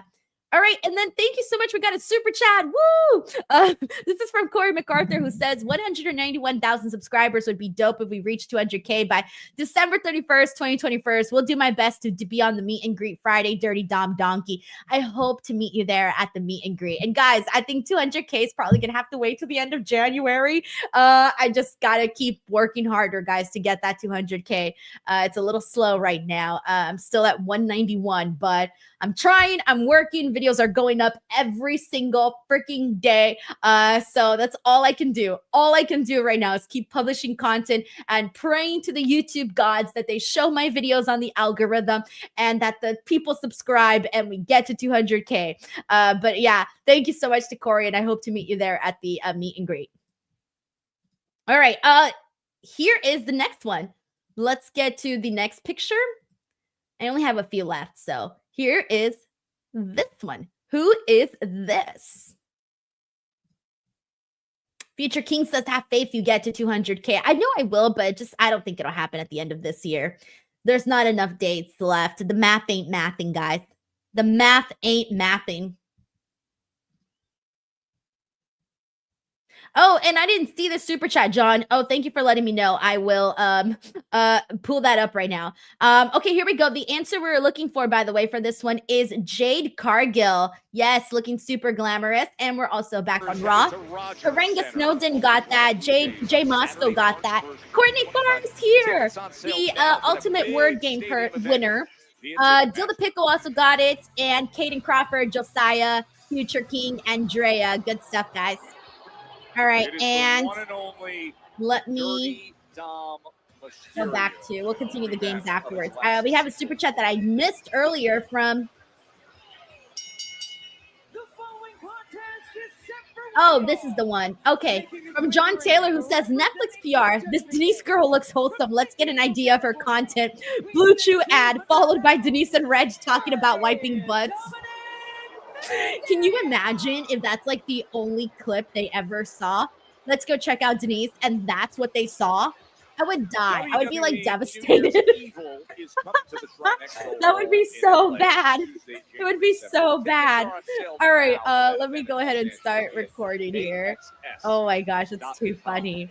Yeah, it would be awful, by the way, if that's all that they saw from my content. I'd be like, please, I can do better. I can do better. John, thank you so much for the super chat. interference by. So no funny. one cares about the last part, Joe. Major interference. Vin says, I will create 10 more accounts and subscribe to you to get you over the hump. I think you're going to need to create at least, like, what, 8,000 new accounts? Oh, man. That's so funny. And yes, Dawn is right. She says, hit those reaction bottoms on the bottom right-hand side. Get Denise into the algorithm of YouTube. Please do, guys. Please do. Chris Robinson said you should do a New Year's YouTube stream. So I will be live on New Year's. Wait. Yes, I will be live on New Year's Day because that's Dynamite. It's on a Wednesday. So I will be live that day for sure. Just not for like several hours, a couple of hours. Sarah here said, thank goodness for DW and Raw to cheer me up. My uncle's in the hospital and unfortunately got his last right. So we are just waiting at this point. Sarah, I'm so sorry to hear this. I think a lot of people here, myself included, have been in situations like this, which is it's just not fun. It's really not fun, especially during the holiday season. Anytime it's bad, but it just hits even worse during the holidays. So sending you and your family some love, Sarah. Seriously. And hopefully this stream could take your mind off of it for a couple minutes. Sending you love, Sarah. I'm sending some love to Sarah. Very punchable. By the way, how about the Karanga Snowden says Dirty Donkey Dom, the new 3D. God, that's a tongue twister right there. A tongue twister. That triple threat with Finn Balor. And in the end, Gunther the power slam. All right, let's do this. Onto the steel steps. Hey, we got Jansen N here. Thank you so much for hopping onto the stream, Jansen. Hope you're doing all right, enjoying your holidays. Triple threat match. A real titanic collision. And Dom Mysterio now has to face this man. Dom insists there is no cause for panic. He has a plan. And we're going to see exactly how good this plan is in short order because it does not seem to have phased Damian Priest in any way. So we're getting Damian Priest versus Dominic Mysterio. Let's go. So the rematch after what happened and Dirty Dom just bailing right away. No, come on, let's go out here on the floor. Yeah, you're the street king. Come and fight me on the streets. I don't think he wants any part of that kind of a fight against Damian Priest. It looks like Damian Priest is a little scared to step out on the streets. You think Damian Priest? All right, guys, BTW, if you are on Instagram, the first clip has gone up. Shout out to Christopher Droza, who I told you guys is now helping me post clips here on Instagram. So during the commercials, if you guys can, go to my Instagram page, guys, and tap on those, drop a little like or something so that the algorithm actually shows me. So make sure to click that like on that post that Chris just posted on my behalf. By Priest. And now you see the power. Damian Priest just. Oh my gosh, he's ragdolling Dom. He's ragdolling Dom. Poor Dom Mysterio slowly breaks. Priest is having fun with this after what happened back. Actually, that looks kind of fun. I wish someone did that to me. Just like, you know. Can you imagine? I once saw a meme and it always stuck with me that someone put, I wish somebody would snap me like a neon light. You know those neon lights that you crack? Someone posted a meme of that like years ago and it always stuck with me. Like I wish someone would crack me like that. I do like wish that I can get cracked in all directions. Not with that look. I mean, when you get Damian Priest down, you got to keep him down. Damian Priest. Thank you so much, Sean, for going to the Instagram page. Thank you very much. Thank you very much. Damian Priest. And then onto our announce desk. As Dirty Boycott Activision says Todd.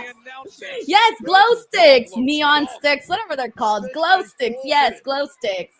Someone posted the meme saying they wanted to get cracked like a glow stick. I want that too. Thank you, Bailey, who just liked the Instagram video. Thank you very much. Damian Priest suddenly looking like he's not having some. Oh, maybe he's still having fun.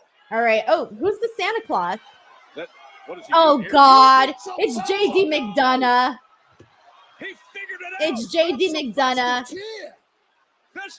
Kids, Santa Claus's head is not that big. I promise. Do not be frightened now. He knows the playbook, Wade. I don't know if I tore a Someone had to be Santa Claus. Oh God, Carlito. He just And spit now his it's apple out Carlito, underneath who the he knew would ring. be hiding somewhere. So JD. It would have been funny if Santa like goes flying. No, but here comes Finn. if Carlito had like the little Alf ears or something. Big right hand to the gut. And Finn is slammed into the announce desk. And again. Well, it became pretty obvious what the plan of Dom Mysterio was, but I think he got disqualified. Oh, that's kind of lame. Clearly didn't work. And now Finn and Damian, and now they're all in the ring. Oh, we need to get Damian Priest away from this Judgment Day stuff already. We got to get ready to call it a day. Same thing with Finn Balor. Finn Balor's got to go off on his own. We also got to call it a day there. JD in a Santa outfit. Carlito was hiding under the ring. Everybody was there to try to help Dirty Dom. And now they've got him pinned. They're holding him up for Finn Balor, but help is on the way. Here come the new tag champs. Tag team champs, the War Raiders, who beat the Judgment Day for the gold last week. Now they're beating the hell out of them in the process. Eric and Ivar out to save. Oh, Priest. Finn's about to get it. And don't look now, Finn.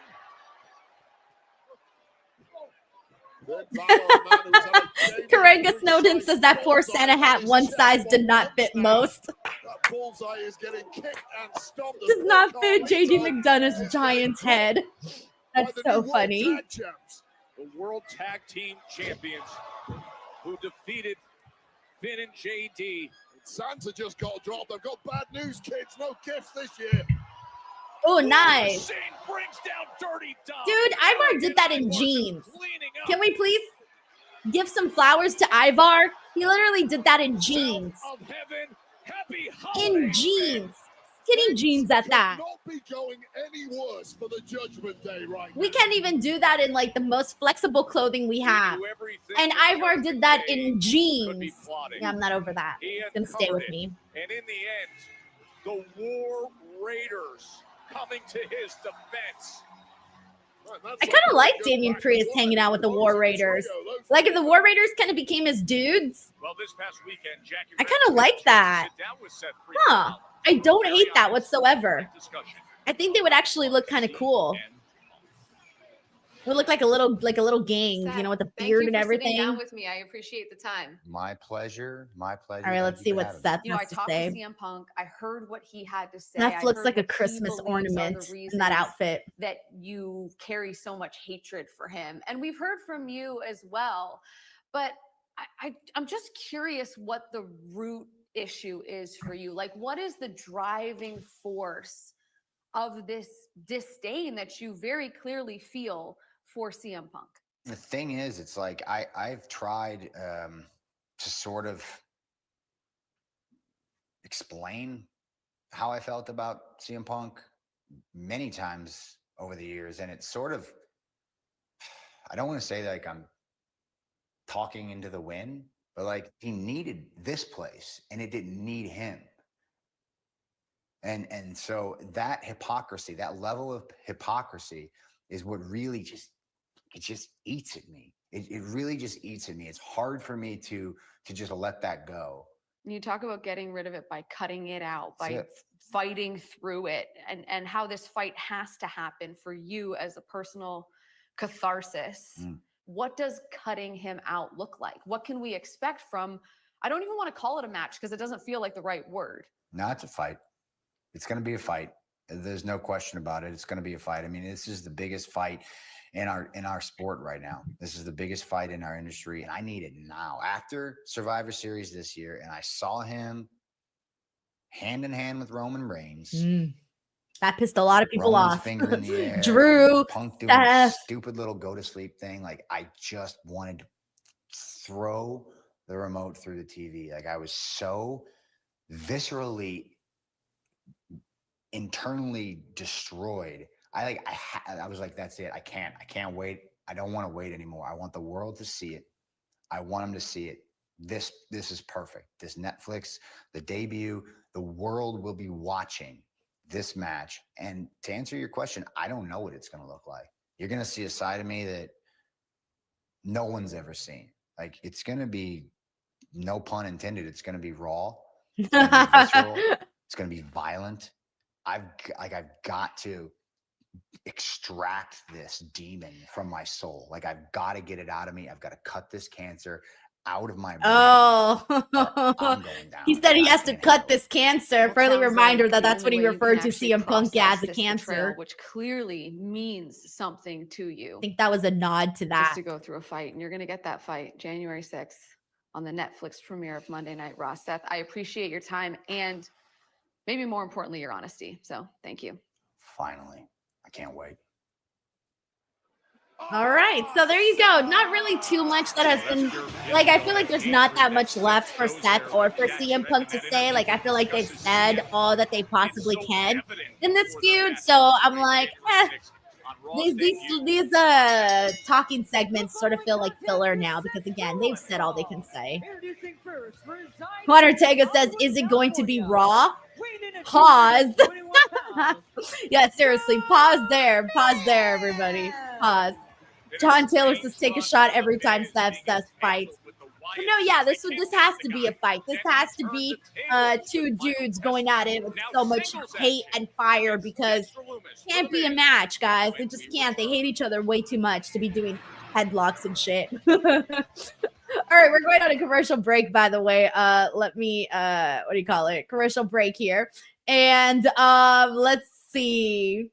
Dill the Pickle says, is it wrong that I want Seth to throw a muffin at Punk? So on today's video, actually, the new one that I just posted, check that one out afterwards.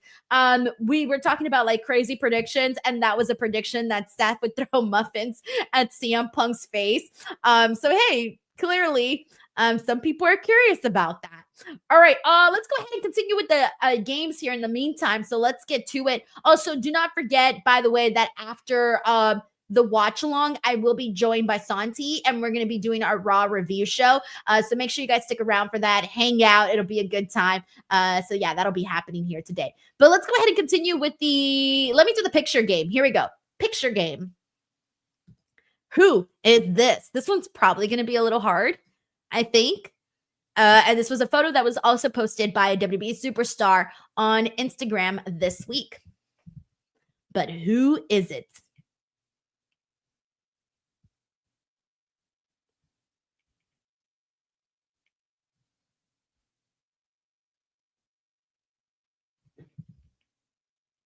All right, let me see. Has anybody gotten the answer yet? Nope, nobody has gotten the answer. I'm going to give it a little bit more, and if no one gets it, then I will give you guys a hint.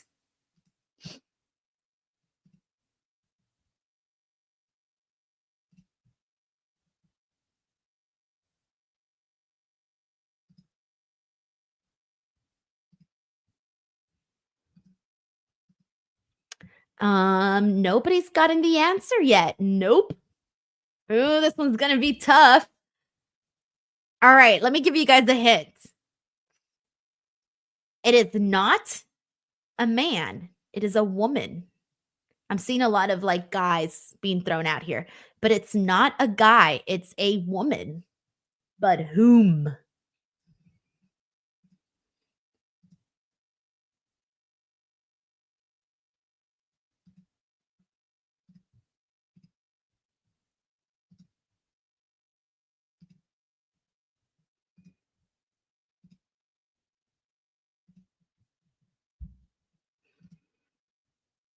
Okay, it's not Rhea.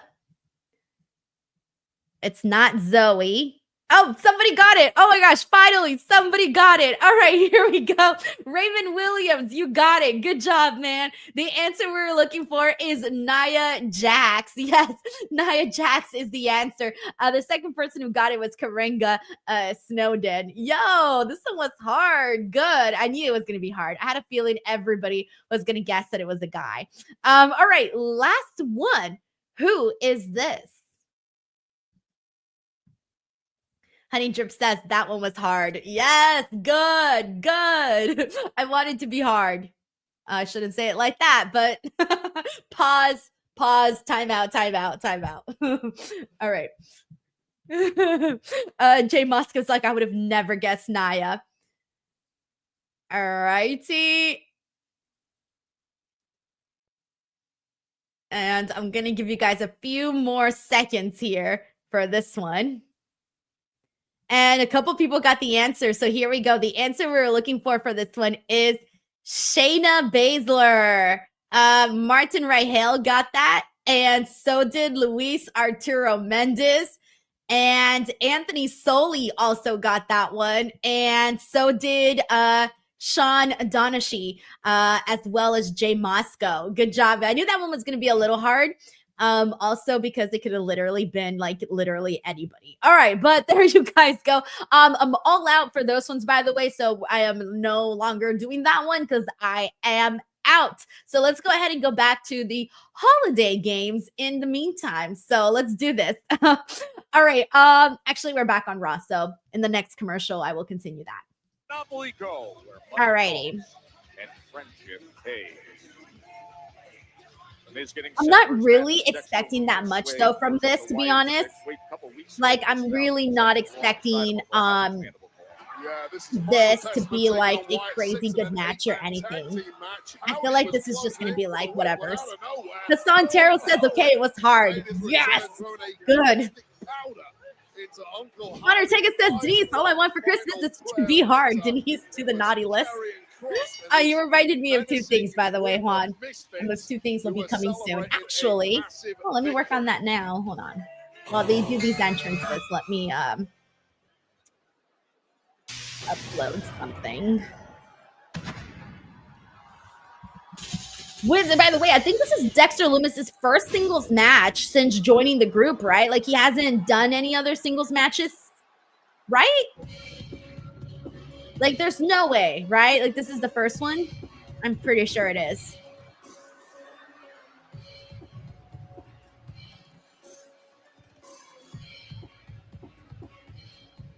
I'm excited because this is what I want to see. Like I want to see everybody get their like moment to shine, you know?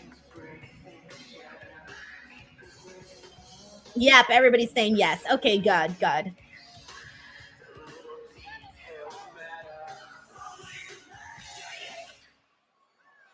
Oh, awesome. And John, I will get your super chat. Thank you for letting me know. I don't know why this thing didn't upload with that information. My thing's being silly today. I will pull that up in the next commercial. It's been a long time since we've seen him in a spot like this. His first singles match. All right, get in there, Miz. Let's get this over and done with. Let's be real. Miz understandably wanted no part of this. Karrion Kross making it clear, no, you owe us in the final testament some favors. We, namely Paul Ellering. Yes, Carlos V says it's Indy Hartwell's husband. They never got divorced, so I mean, technically, yes, that is her man right there. Get beat up by the final testament or get in the ring with this lunatic. 3 times in their careers, these two have shared the ring. What happened in the 8-man tag team match with 2 singles matches 2.5 years ago. Miz has been kidnapped on 2 separate occasions. It's so silly to think of the Miz getting kidnapped. A publicity stunt to stalk him and to pretend to attack him, a bit like Juicy Smoulier. It backfired because Miz didn't pay the bill. And then Dexter Lumis stalked him for real, which he's kind of doing once I feel like again they now. need to make this match exactly explosive for Dexter Lumis. Oh, nice. All right. As I was saying it, he literally just did like a took down the Miz there.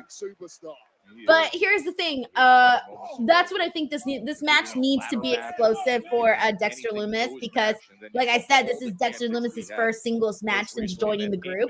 So you want to show him as menacing. You make the group stronger by individually rising everybody whenever they're not, together as a group. Double S says he got Miz napped. Oh no. The Miz looks to have got himself a little opportunity. Carlos V says, I'm glad Miz is playing the chicken shit heel. It actually suits him. It does. It really does. Lumis really is the silent assassin of the Wyatt Six. Takes a perverse pleasure in tormenting. I feel like he needs to finish off the Miz quick. Come on, finish him off. Making Miz afraid of his own shadow. Slamming him down. Chris Robinson says that Wade is funny. He actually is. He's fun on commentary. I agree. Lumis is completely deranged. And the Miz perhaps flatlining in the middle of the ring. Going up top is Oh, here's AOP. AOP. Oh, he goes to the I like him taking him out like that. What a cushion, right? If you're going to do a top rope move to anybody, you would want to land on somebody like the AOP. Oh, there's Karrion Kross. Oh, this was so ass. That's it? I mean, I knew this was going to be ass, but come on. Dexter Lumis. I really think they could have just made Dexter Lumis get like a big win over The Miz. I think that would have just been more appealing than this.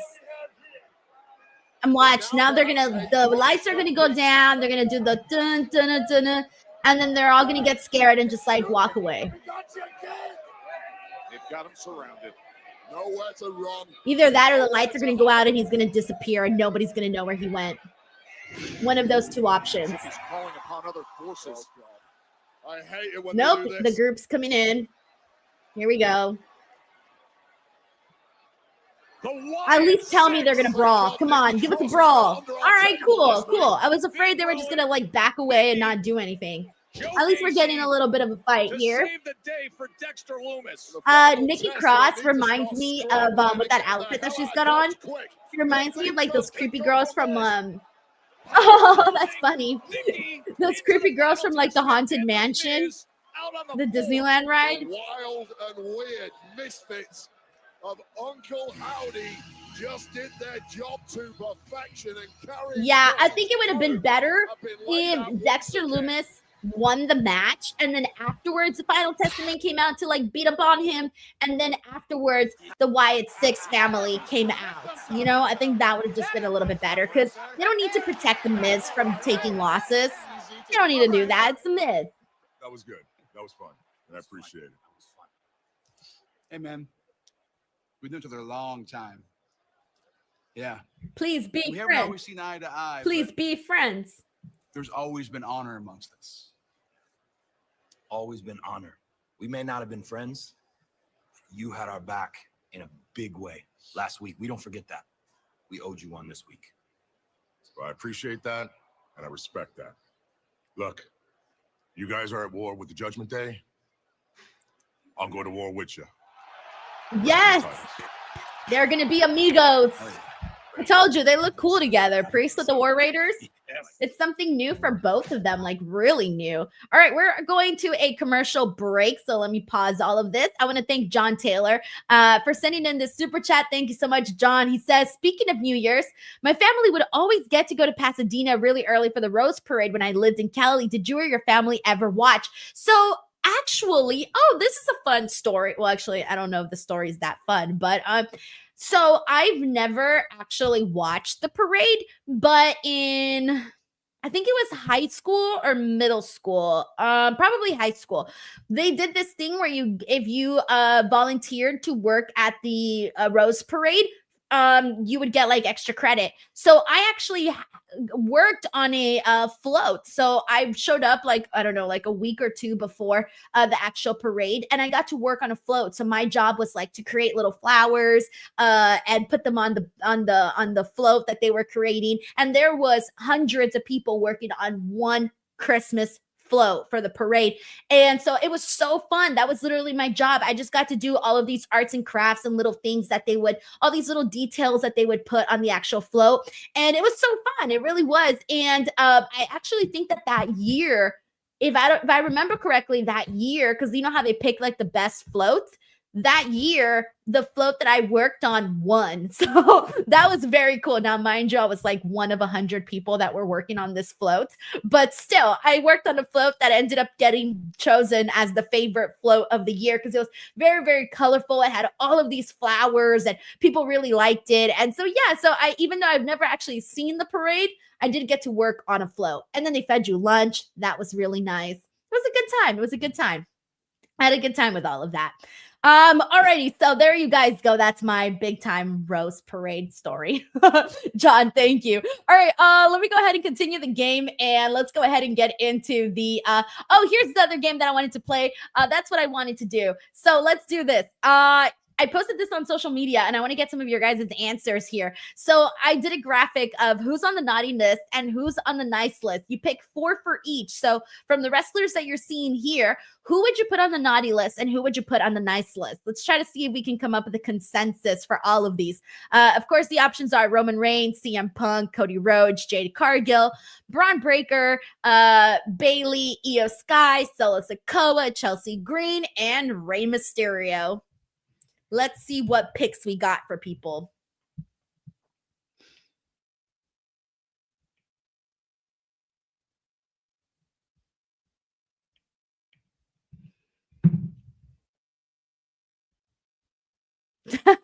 Leo Poroy says, speaking of the roast parade, I always tune in for it for 5 minutes, but I watch the Latin American version because the guy presenting is the most boring guy ever. I get it. I sometimes like to listen to Spanish broadcasts more just because they're a little bit more exciting, you know? Okay, Brister puts Rey Mysterio on the naughty list. What? I would put Rey on the nice list. John Taylor says naughty list. Cody, use the chair. You might be right. You might be onto something there. Brister's putting Rey Mysterio for what he did to his son. Chris Holsinger's also putting Rey Mysterio on the naughty list. What? Juan Ortega says they are all naughty except Io and Dakota. Josiah WB says naughty. Solo, Chelsea, Braun, Rey, and then nice list. Roman, Punk, Cody, Bayley. All right. We got T. Harris who says naughty list is Solo. Sarah puts Rey and Bayley and Io and Chelsea in the nice list. Martin Raheel says Cody, Rey, and Bayley and Io in the nice list. Robert McManus puts Cody, Solo, and Punk and Braun on the naughty list. And Raphael puts Io, Cody, Bayley, and Chelsea on the nice list. Let's say Roman Reigns. He get put on the nice list. He's been nice now. CM Punk, nice list. Cody Rhodes, nice list. Jade Cargill, nice list. She got taken out. Braun Breaker, I would probably say the naughty list. Because because remember he went out and attacked Jey Uso even though he said he wasn't going to.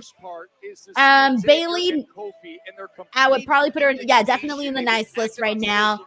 Io, nice list. Solo Sikoa, naughty list. Chelsea Green, naughty list. Rey Mysterio, I'm putting Rey Mysterio on the nice list because he kicked out Kofi and Xavier.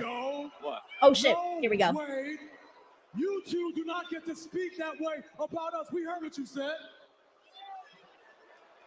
What is going on around here? All right.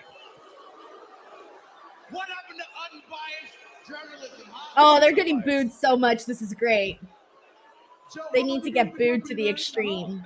Obviously, not long enough to know that your job is not to have an opinion. Your job is to come out here and tell the truth, like we did last week. I can't even hear what they're saying. They're being booed so much. In 2024, the truth is what people want, huh? Especially you guys. And you're looking at him waiting. No, I see you empathizing with E as well. Well, that's great. Because you and E have something very important in common. It's that neither of you are man enough to lace up your boots again and get in that ring. Damn, he said Wade Barrett wasn't man enough. And speaking of getting back in that ring, allow us to get back in that ring right now and continue to tell you what we were trying to tell you last week.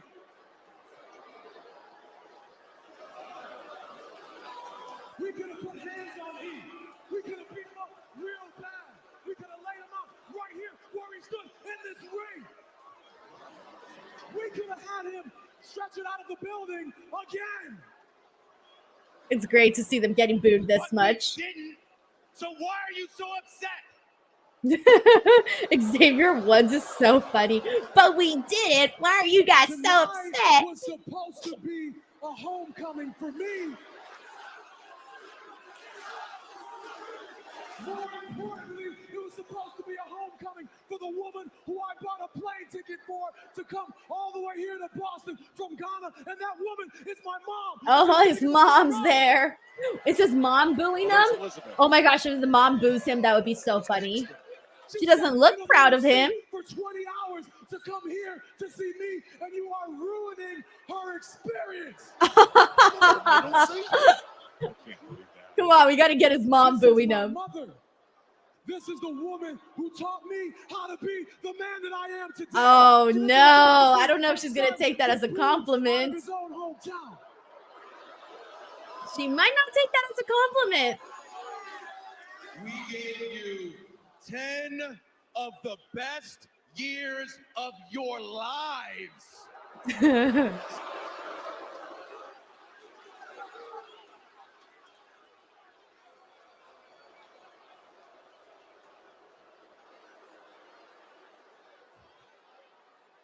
Mom, I'm sorry for these people. Oh my gosh. You don't deserve this. Something crazy's about to happen with his mom. I just know it. I can feel it. I don't understand why they're doing this. You didn't come all this way for this. Give me a hug, Mom. Oh my God. What if she doesn't want to hug him? Oh my God. What if she like slaps him or something, or I don't know, scolds him? Oh, she said, "What's wrong with you?" Oh, yes, Mama Kofi Kingston. Mama Kingston. Even Kofi's mom, wait. Maternal pride. You know what? Is over. Oh, Kofi's mom gives him the cold shoulder. Won't even hug him based on what they did to Big E. Horrified. Oh, she's leaving him high and dry without a hug. Damn, bro got dissed by his mom. Of Boston, his mom sat This is great. ringside after what they did to Big E, and she walks away. The New Day have no friends. Oh, she's doing so good. That everybody Oh, I love that. the New Day based on the way they treated. That was awesome. How many people can say they got dissed by their own mother on television? That's so funny. Double S says Mama Kingston don't play. She definitely does not. Not American says the Majin necklace is such a great touch. Ooh, thank you for letting me know. Sarah says, get him, Mama Kofi. You tell him. Raphael Smith says Kofi's mom don't play that. Leah Poroy says if Kofi's mom was Latino, you just know she would have used the chancla. 100%. If it was my mom, she would have grabbed me by the ear, pulled my ass over the barricade, and dragged my ass home. And then afterwards would beat me once we were like in the privacy of our own home.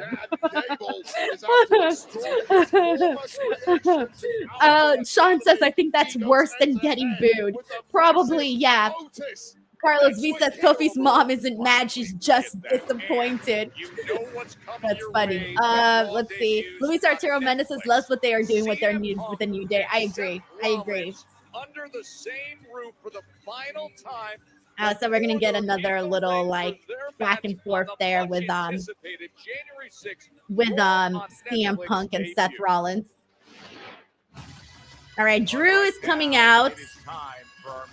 Oh, it's main event time already. Oh shit. All right, let me stop recording. From 9 nights ago, the return of Saturday night's main event on Long Island. Drew McIntyre. Hold on one preparing second. again to go one-on-one with Sami Zayn. He warned Sami earlier. Sami didn't All right. take his advice. Here we go. I love seeing Drew always in this be in this main event spot. The following is scheduled for one fall. Making his way to the ring from Ayr, Scotland, weighing in at 270. BTW guys, if you haven't already on Instagram, Chris has uploaded 3 clips already from the reactions today. So if you guys go in there, make sure to give some love to these 3 clips here. He's about working on another one right now.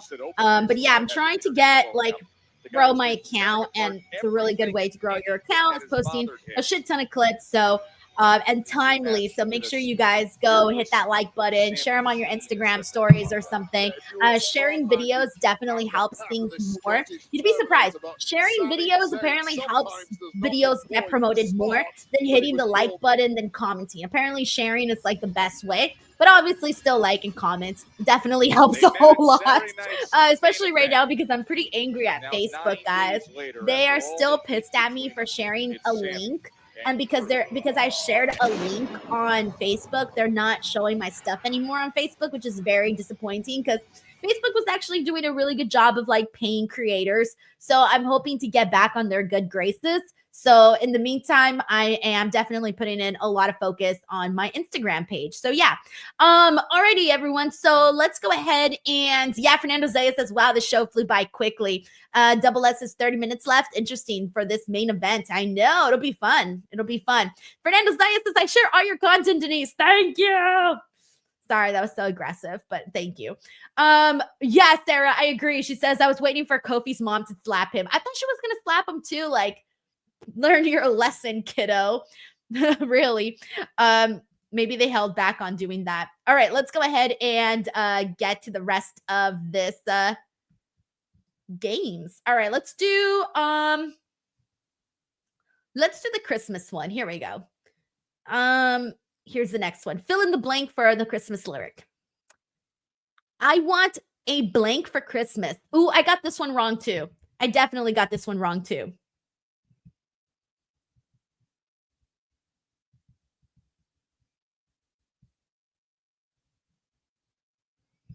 Oh my gosh, we got a super chat. This is from Honey Drips, who says, hey, Denise, happy holidays. I just wanted to get your honest opinion on how you think Penta will be presented in WWE. I personally am very excited. I'm so excited too. Like, so freaking excited. I really hope they don't drop the ball with Penta. I really want Penta to be like a top star. I would love him to be like Intercontinental champion, United States champion. I think would be so cool. So honestly, I have a lot of optimism. I think that Penta is an extraordinary talent. And if he gives it his all, I do think he could be a top guy in WWE, especially like for sure holding the US title or the Intercontinental Championship and really being like a guy that you can put in matches to like even make your champions have some awesome matches. And so, yeah, that's honestly my honest opinion is I do have a lot of optimism for Penta in WWE. Hunter, thank you so much for the super chat. Seriously, thank you. All right. Let me see who's got the answer. Let me see. It looks like a lot of people got this one wrong, by the way. So here we go. The answer we were looking for on this one is the hippopotamus. So yeah, I chose platypus. As you can tell, I was wrong. So yes, I saw a lot of people pick rhino. I think rhino was probably the best, the most options, the most selected one that I saw here in the chat, but the correct answer is hippopotamus. So Sarah got it, Steve OJ got it, John got it, Dominic Carranza got it, Sarah, Daniel, Chris Robinson also got it. All right, there you go. I thought it was platypus, honestly. I felt like platypus made the most sense, to be honest. All right, here we go. Here's the next one. You're a blank one, Mr. Grinch. I feel like everyone should get this one. This is the easiest one. The easiest one.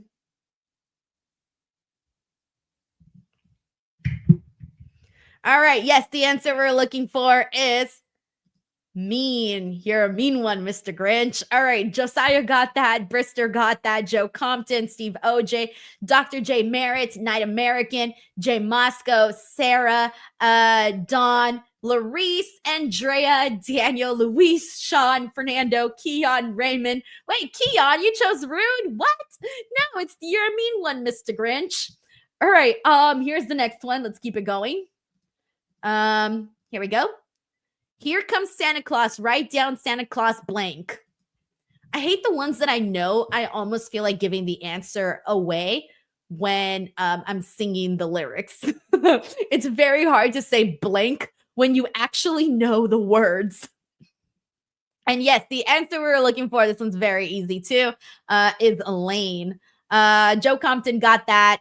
Josiah, Sarah, Andrea, Dawn, Marky, Larice, Chris LeClaire, Daniel, Brister, One Buck, Dr. J Merritt, Brister, Double S, Dominic, Raphael, Jay, Raymond, T. Harris, Bailey, Ray, Dion, Superfro, Sean, Luis, and we're back on Raw. I'm not ready yet. What, you want to pile someone too? No, it's not like that. You know, I thought about what you said last week, Kofi. about being a locker room leader. And I definitely could have handled things differently. All right. So I want to apologize to you. Oh, he's going to apologize to them? I have the responsibility to help everyone as much as I can. So look, what you did to Big E was out of pocket, just foul, right? To their faces. And if you want to start fixing things, I think you can start by apologizing. Oh, hold on. Apologizing? What? Us apologizing? Oh, he gave them a chance to redeem themselves. No, we're not apologizing to anybody because we didn't do anything wrong, man. This is ridiculous, man. Come on, Ray. You're just as bad as E right now. You're just as bad as everybody else, hard-headed. So you know what? Why don't I pop that mask off so you can hear a little bit better? We didn't do anything wrong. Okay. All good. All right. No pasa nada. No pasa nada, tranquilo. I didn't try. From this point on, you two are on your own. Oh, and by the way, get used to hearing this. New day sucks. Damn! Ray shoving it in their faces. Good. He gave them an opportunity to apologize. They didn't take it. So now they got to find someplace else to freaking get dressed. So yeah, it's done, guys. They're done. Drew McIntyre is 2-0 against Sami Zayn this year. All the way back in January. John Taylor says Ray should apologize to his son that he abandoned. Saturday night's main event. Y'all are savage. Bailey Darley says, when is Penta's next teaser? I don't know. Have they done one today? I don't think I've seen one today. But there's still 20 minutes left. We can probably get one at some point. But yeah, I don't think we've seen one today unless I missed it because I was talking to everybody. Okay, thank you, Brister, for confirming. No teaser. Oh, wait. Josiah says they did. Brister's saying they didn't. Did they or did they not? Because I missed it regardless. The original Bloodline CM Punk was able to defeat the new Bloodline. And then December 14th on Saturday night's main event. So this should be a fun main event. Sammy and Drew. Sammy and Seth was fun. Sammy and Drew will be fun. Man, back-to-back main events for Sami Zayn, by the way. Full zest for life.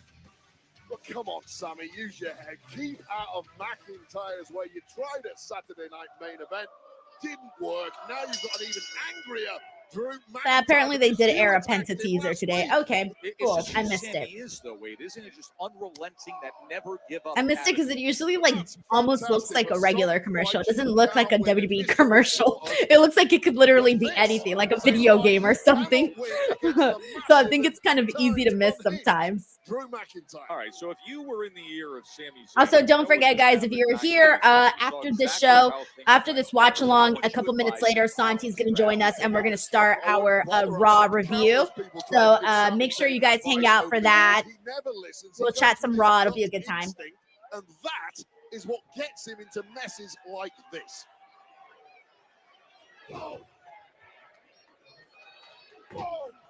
mean, McIntyre thought Zayn was in the rear view mirror.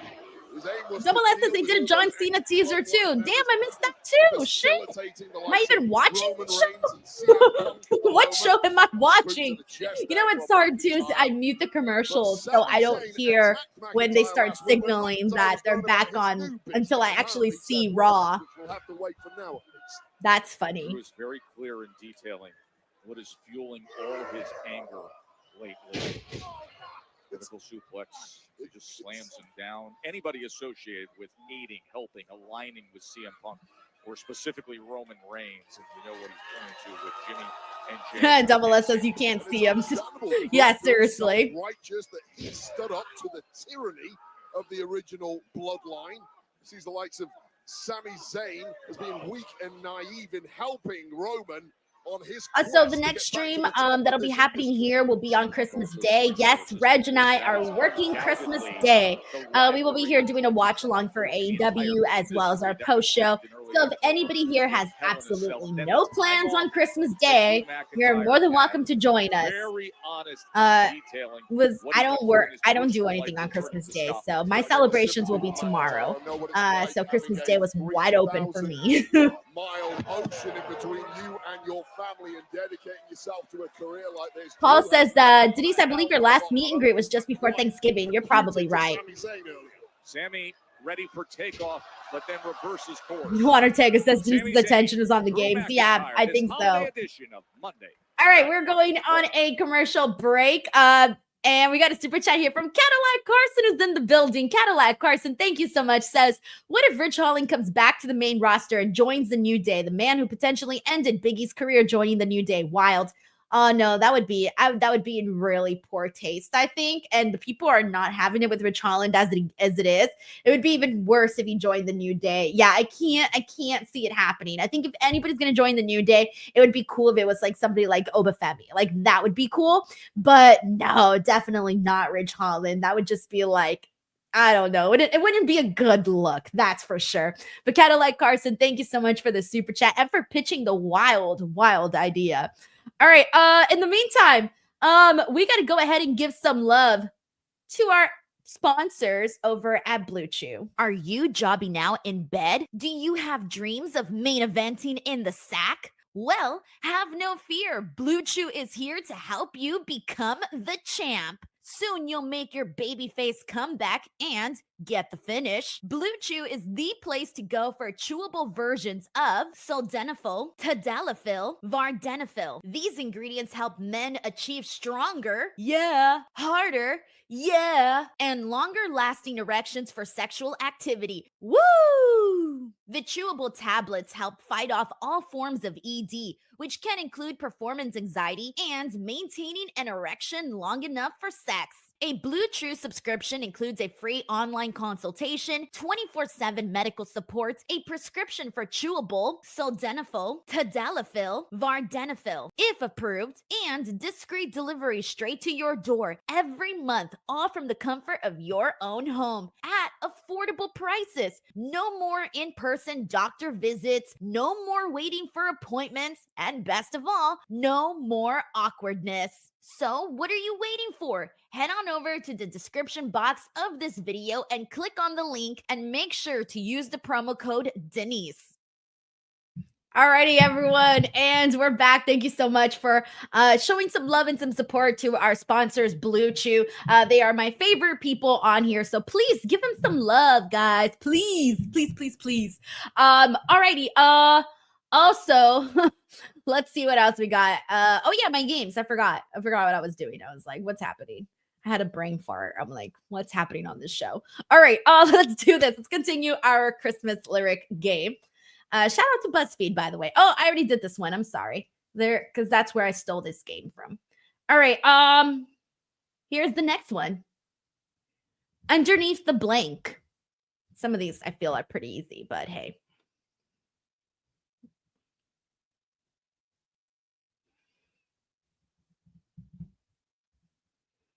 All right. I think everybody's kind of got this one. Yes, the answer we're looking for is Tree. Josiah got that. Dominic, Hassan.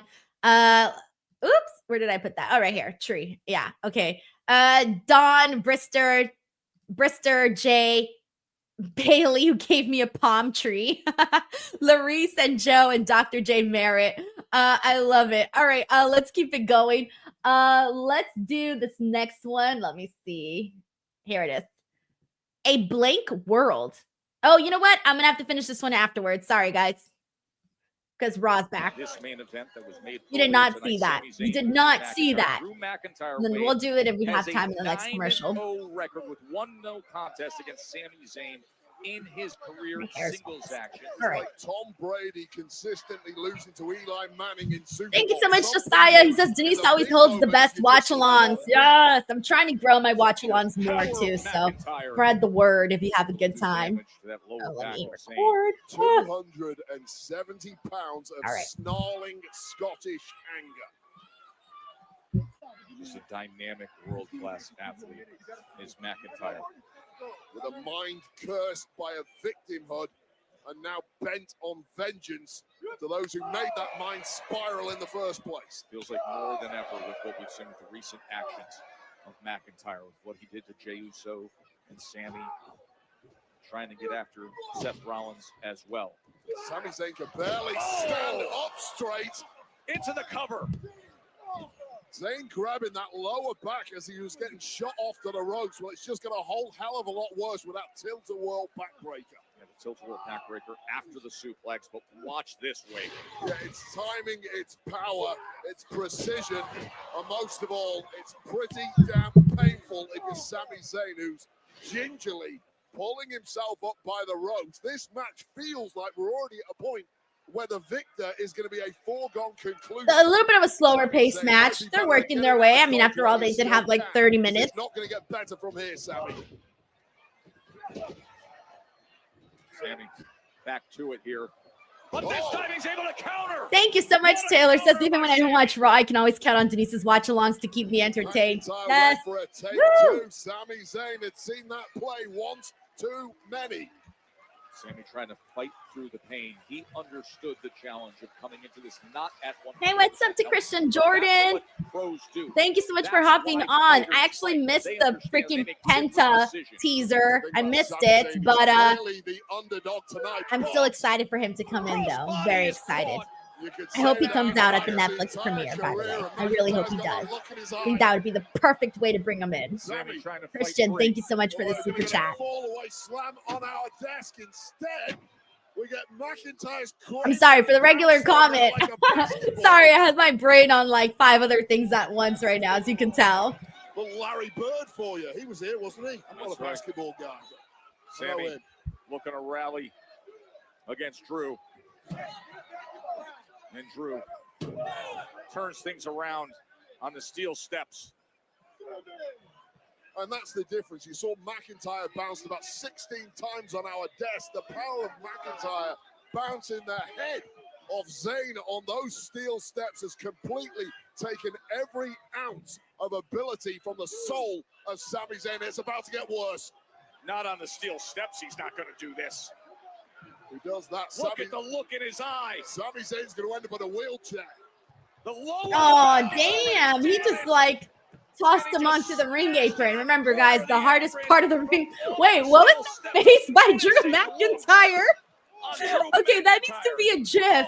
That needs to be a GIF somewhere of like Drew McIntyre doing like the crazy eyes and stuff. That was funny. All right, that definitely needs to be a GIF for reals. All right, we are on a commercial break though. Let's go ahead and continue our game here. That was funny. All right. Oh, we only got a few more left, so let's see if we can finish them off. Oh, this was the one that I was asking earlier. A blank world. What is the answer for this one? A blank world. I also got this one wrong. I did not know this one.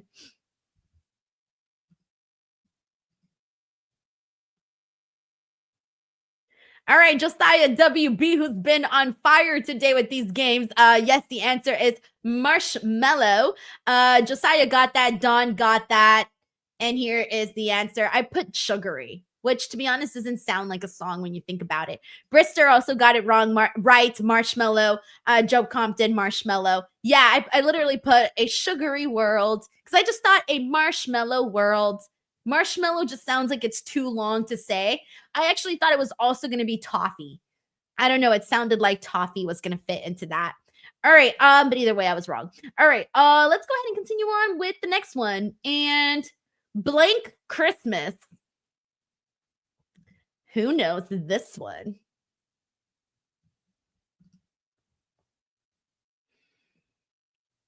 Blank Christmas. Sean says, bloody hell, Denise, give me a chance. I know I did the last one pretty fast. I was hoping no one noticed that I went really fast with the last one.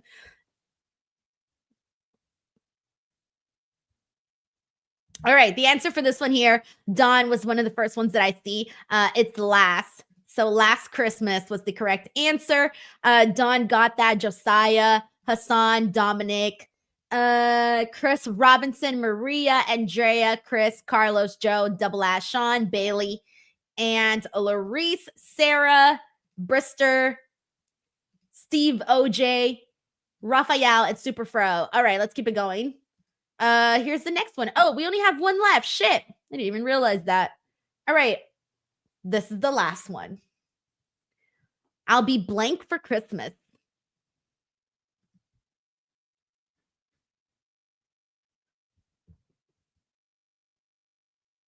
And we're also back on Raw.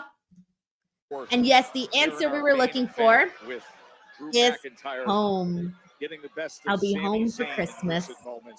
We got that. Dawn, Andrea, Josiah, Joe, Dominic, Clown, Kieran. Good job, everybody. Another easy one. Good stuff. Scottish superstar and now driving that shoulder. As Sami Zayn either dived out the way or just collapsed from sheer exhaustion. Either way, it worked. All right. The unrelenting pursuit of victory. Drew versus Sammy. Here we are. Main event time. Sami Zayn feels like he's tapping into something special now. Remember, that lower back has been damaged throughout this main event match, and big right hand that meets Sammy as he was climbing to the top rope. Well, we've all written off Sami Zayn many times, not least at WrestleMania this year, where he miraculously... Undertaker says, why wasn't it I'll be hard for Christmas? It's going to take another performance. Yeah, it'll be hard for Christmas if you get Blue Chew promo code Denise. Tonight against McIntyre. Look at this power as he stands on the second rope. McIntyre. Nice. For the win. That was 2.9, wasn't it? Stealing this white noise straight from his old buddy Sheamus, who's throwing things at the TV right now. But Sami Zayn managing to kick out and stay in this one. Is it really worth it at this point, Sami? For him, it's always a yes. Always a yes. He looks like toast. He looks like a beaten man. Referee, once again. Do you really want to do this, Sami? I love the way Drew's looking at Sammy. Shaking his head and thinking the same. He looks at him like, how dare you get back up? How dare you? Spring. He's always had a hair trigger temper, but it has just got worse and worse over the past 6 months. 2 times the Drew expanded. Oh, here's the roll up into the package and the kick out. Oh, nice. Glasgow kiss right to the mug of the Canadian Sami Zayn. Now the eyes, those piercing eyes coming off that Glasgow kiss headbutt. Oh, you know what's next? Drew's got so much anger. So much anger in him. We're getting something very different. Just as he did on December 14th. Poor Sammy. Oh. Instead, it's a clothesline. From Claymore to clothesline. McIntyre got a little too confident there. Beaten to the punch. Nice. Exploder, Sami Zayn. This match just did a 180 in the blink of an eye. And now, from one man being in position to line it up, to the other looking to land it. Who's going to get it? Is it going to be the haluva kick or is it going to be the Claymore? Here goes. Oh no, Sammy doesn't have it in him for the haluva kick. It might be the Claymore. Yep, there it is, the Claymore. It was haluva kick versus Claymore. Sammy gave it everything he could. Aw, poor Sammy. But yeah, Drew needed to win this. Here is your winner, Drew McIntyre. And once again, we still got 4 minutes left on Raw, so I feel like something's got to happen right now, right? Drew in his career. McIntyre now 10-0, 3-0 in this calendar year alone. Back-to-back wins in December alone. The spirit of Sami Zayn was completely unbreakable tonight, but it was the body of Sami Zayn that gave. Is he going to continue the attack on Sammy? This mountain of a man, Drew McIntyre. Oh. Yep, he is. All right, I'm expecting Jay to run out there, help him out. His anger since his time away, and anybody who is associated. You know, Sammy's got plenty of friends. Sammy, he said, yep, there he goes. And here comes Run, Jay, run. I would have been laughing so hard if he would have started yeeting. Like, bro, your friend needs some help. Do not yeet. I will never forget when Jeff Hardy came out to help out Matt. And Jeff still did his dance even though his brother was getting beat up. That was so funny. I'll never get over that. Oh, there's the bloodline. Oh, there's Solo. Fatu. Tama. The top rope when he was lining up the splash. Jacob Fatu, Solo Sikoa. Every time we get SmackDown people on Raw, it always trips me out. I'm like, takes me a second. Oh, Drew just walked out. He don't give a damn.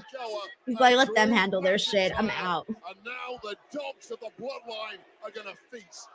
No good deed goes unpunished. Jey Uso came out here to save his buddy, Sami Zayn. Honey Drip says, saw this coming millions of miles away. Now here comes oh, snap. Right into that turnbuckle. Now a super kick. Tama Tonga laid out. Jacob Fatu getting lit up by the Yeet Master. Yeet. And little bro looking for the spike, but he eats a right hand of his own. I like when Fatu does that. The little dance that he does, or the body shake. I don't know what he calls it. And the spike comes in. Solo Sikoa, Jacob Fatu, Tama Tonga. After what we saw with a dynamic main event, and Sami is back, Wade.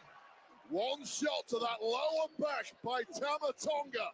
Despite Sami Zayn with the best of intentions to repay the favor to a down Jey Uso, there's just nothing left in the tank of Sami Zayn right now.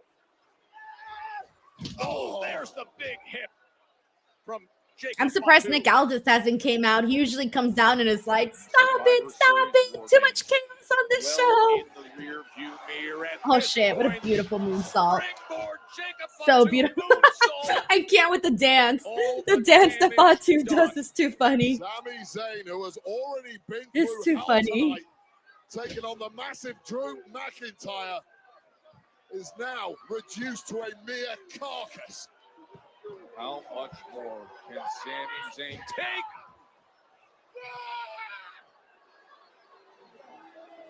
And to think where Jey and Sami were back at Survivor Series War Games when the original Bloodline defeated this Poor new Sami and Bloodline. Jey.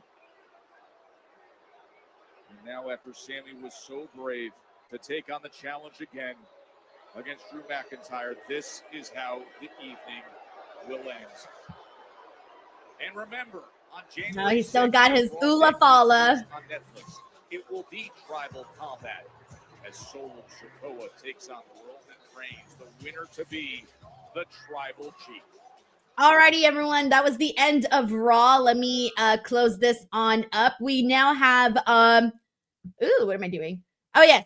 So now after this, we are going to give me like a couple of minutes. We'll give Santi a couple of minutes. Usually takes him like a second to like get in here. And as soon as Santi gets in here, we will go ahead and kick off our Raw post show. So it'll be a good time. But in the meantime, I do have a super chat here from Bear Hudson. Yo, what's up, Bear? Who says, Denise, honest opinion, do you think the WWE crowd would know who Penta is? And how would you book his debut? Thank you so much for always being you. Thank you so much, Bear. And yes, you're right. There's going to be a lot of people who don't know who Penta is. And that's just going to happen, right? Because not everyone does. Like people, there's hardcore viewers and then there's people that are not hardcore viewers.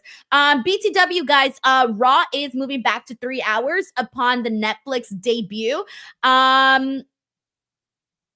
Let me see. Let's see. Yeah, so 3 hours of Raw is officially back upon the Netflix debut. Yeah, so that's happening, guys. 3 hour Raw for Netflix. Sorry, just want to make sure to throw that in there in the middle while I was caught thinking.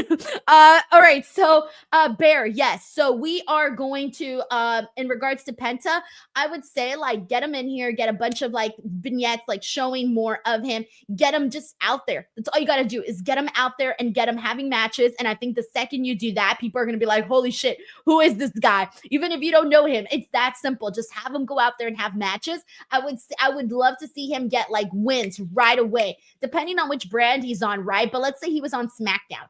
Get wins over like LA Knights, get wins over Santos Escobar, Andrade, damn, even Carmelo Hayes, screw it, go for it. I don't care. Just get him a bunch of freaking wins everywhere. Same thing if he was on the Raw side. I think they just need to show him and show what he can do so that people can get behind him, because he's going to come out and he's going to look fucking cool. He's going to look fucking cool. Like instantly. The second he comes out, people are going to be like, oh, he looks really, really cool. That's the first thing. But then once they actually see him in motion, once they actually see him freaking do all the things he can do, then we're in business. We are in business. But yes, he will capture people's attention immediately based off his look, and then followed hopefully by the matches that he's in. So Bear, thank you so much. And I'm so happy at how many people are excited about Bear Hudson. About Penta coming into Raw. Unless you're coming into Raw, and I haven't told any one of us. But yeah. All right. Thank you so much to Bear for sending in that super chat. All right, guys, give me a second. I need to turn on my light because I want to have my light and everything ready to go by the time that Santi comes in here, because I like to get things started right away. So let me turn on this light.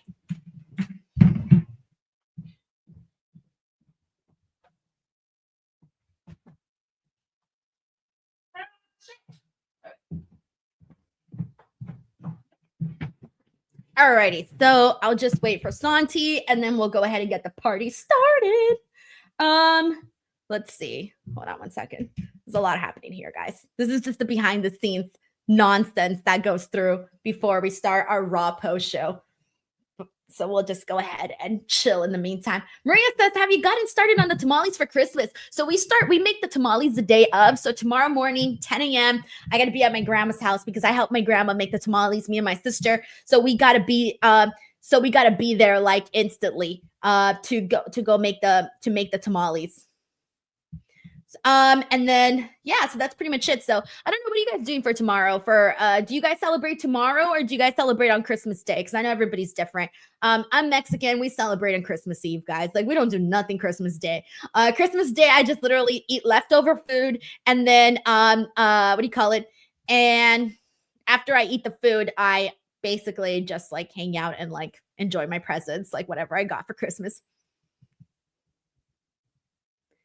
So yeah. So that's pretty much what I do. Let's see what everybody else does. And we got Kyler in here, guys. Another DWO employee who runs the chat. And let's see what else we have. Josiah WB, who says, behind the scenes Raw post show starring Denise Salcedo. I know it's always awkward, right? Like these minutes where I'm just like hanging in here. I'm like, what do I do? What do I say?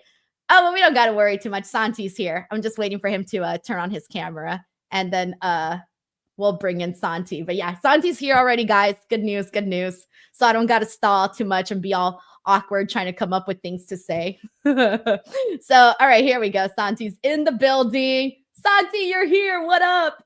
I'm good. How are you? I'm doing great. Let me bring up your graphic here. Oh, let's do this. We're all good. This is our first show where you're at home, right? Yes, yeah, it is. But even then, I still haven't been able to fully set us up properly. If you give me 2 seconds, because take your time, man. Yeah. This won't take long though. I want to make sure that the people can see at least some of you.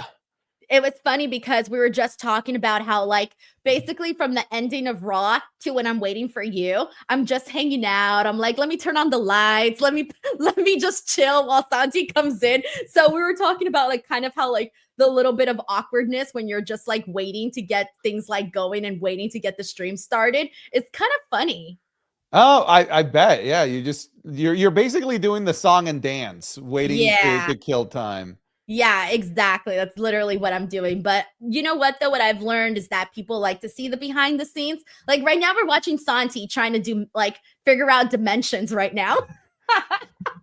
trying to figure out how to display me on his stream and mine on my stream, guys. There's a lot of like back end stuff that goes into this, especially because Santi and I are on two totally different streams and devices and all of this stuff. It's like the tech stuff is always very fun to try to figure out. Will this help you if I do this? Hang on. Oh, it didn't do anything. I know, I was here. I was like, wait, what are we supposed to do? What's going on? I'm trying to make it so that I'm facing you. Yeah. I think it's flip horizontal. Hey. Oh shit, this is creepy. You're like, here I am. Here I am. But it's funny because on my end now, there. Well, I'll just make you. There we go. Mind you, we've never actually done like a test stream, Santi. When you and I decided to do this partnership, we were like, oh yeah, we're gonna do these test streams, and we never did them. No, because I forgot when I agreed initially that I was traveling, right? Yeah. And I was like, I'm not doing a test while I'm there. I'm partying. I'm having a good time. I'm in Colombia. If this shit hits the fan when we're trying to do it live, it is what it is. All right. We ain't doing no tests around these parts. I love it. I love it. All right. Well, let's get to it, everybody. Here we go. What is up? Welcome to Speak Now Pro Wrestling. It is December 23rd, and we just saw the second to last ever Raw on the USA Network, because January 6th, it's official. We are going to Raw for 3 hours on Netflix. Santi, let's go ahead and start there. Now that we're getting closer and closer to this date on Netflix, now that we know Raw is going to be 3 hours once again, and then not to mention they just added a 3-hour SmackDown. Santi, as somebody who streams and does a million videos, how are you feeling about this? That's how I feel about it. 2 hours extra of streaming every single week. It's just going to be such a bigger workload, but it's going to be worth it because it's just going to lead to better programming as well. More opportunities for the people that we don't get to see enough. I know that the Apollo Cruises of the world are rejoicing right now that they get that extra hour, the Blair Davenports of the world. And overall, like, it's just going to be good for everybody that's involved, but it is going to just be so much more, having to keep track of so much more wrestling, not just for us as content creators, but for just the average run-of-the-mill viewer that's just on a couch. If they want to stay up to date with professional wrestling, you need to be able to put aside an extra 2 hours a week, and that's asking a lot. I feel like Netflix and USA Network are kind of behaving like sister wives, right? Where it's like they're sharing WWE and they're like, oh, I get you on this day, I get you on that day. But if you're making a big hoorah about you on Netflix, we want that extra hour on the USA Network. That's almost what it feels like, right? Like they're trying to please both places at the exact same time. But I don't know. 3 hours on a Friday does make me a little nervous. I was appreciating the 2-hour Raws, but I just knew that the time we went back to Netflix that it was going to go to those 3 hours. So I was thinking, okay, well, enjoy it while you can, because we're going back to 3 hours the second we get back on Netflix. But here's my question to you, Santi, because when we still don't really know too much about this talent transfer window, right? It seems very casual at the moment. Of course, today we did get to see the Bloodline come out on Raw and whatnot, but ideally, what does this look like to you? What does a Raw and SmackDown look like to you? Do you want to see people like your Codys and your Romans and your Punks on both of these shows, or do you prefer to kind of keep it separate and maybe sprinkle one guy here and there every so often? I kind of like having my cake and eating it too. I do like the idea of having a brand split, because when we have those occasional crossovers, it makes them feel special. What I don't want them to do is go back to what they did at some point in the 2010s, where they just gave up on the brand split. Do you remember the wild card rule, where anyone at any time, any picked person from each brand could show up on the show, and it just ended up being everybody, and it just completely ruined the notion of somebody invading or showing up to somewhere they're not supposed to be? Because when you see somebody appearing on a show that they're not supposed to be on, it has that feeling of it being taboo, that it's naughty, it's cool, right? But if we have that just happening every single week, it does a couple of things. One, it prevents that moment from being like cool and special and taboo. But then two, the whole notion of opening up extra screen time to the people that don't get screen time kind of goes by the wayside, because we're just adding more screen time to give more screen time to the people that already get screen time. So I'm of the mind that less is more when it comes to crossovers. I rather see a proper brand split. Yeah, I don't know. I think it's so funny because I also am for the brand split. And at first, I kind of hated myself for saying that because I know a lot of people don't like the brand split. And I thought, oh my God, I'm one of those. I've officially been, I've drank the juice. I want the brand split too. But personally, I enjoy it because I do like to follow certain stories on certain shows. But like you, I also want to have my cake and eat it too. And it feels like so does WWE, because I also do think there is a situation where it is fun to see, for example, John Cena's going to be in his final year. How do you pick what show to put him on? Do you put him on SmackDown? Do you put him on Raw? So it allows for people like John Cena, maybe Roman Reigns, maybe CM Punk, those types of stars to ever so often appear on certain shows, and maybe especially when you want that little extra ratings boost. But in regards to Netflix, it's so exciting. How do you leave people out of that? Like, I can't imagine not having Cody there, not having Roman, CM Punk, all of these big stars. And of course, for the first show, they're going all in and putting everybody there. But moving forward, I would personally, if I was on the freaking roster, Santi, I would have a little bit of FOMO and be like, I want to be on Raw on Netflix.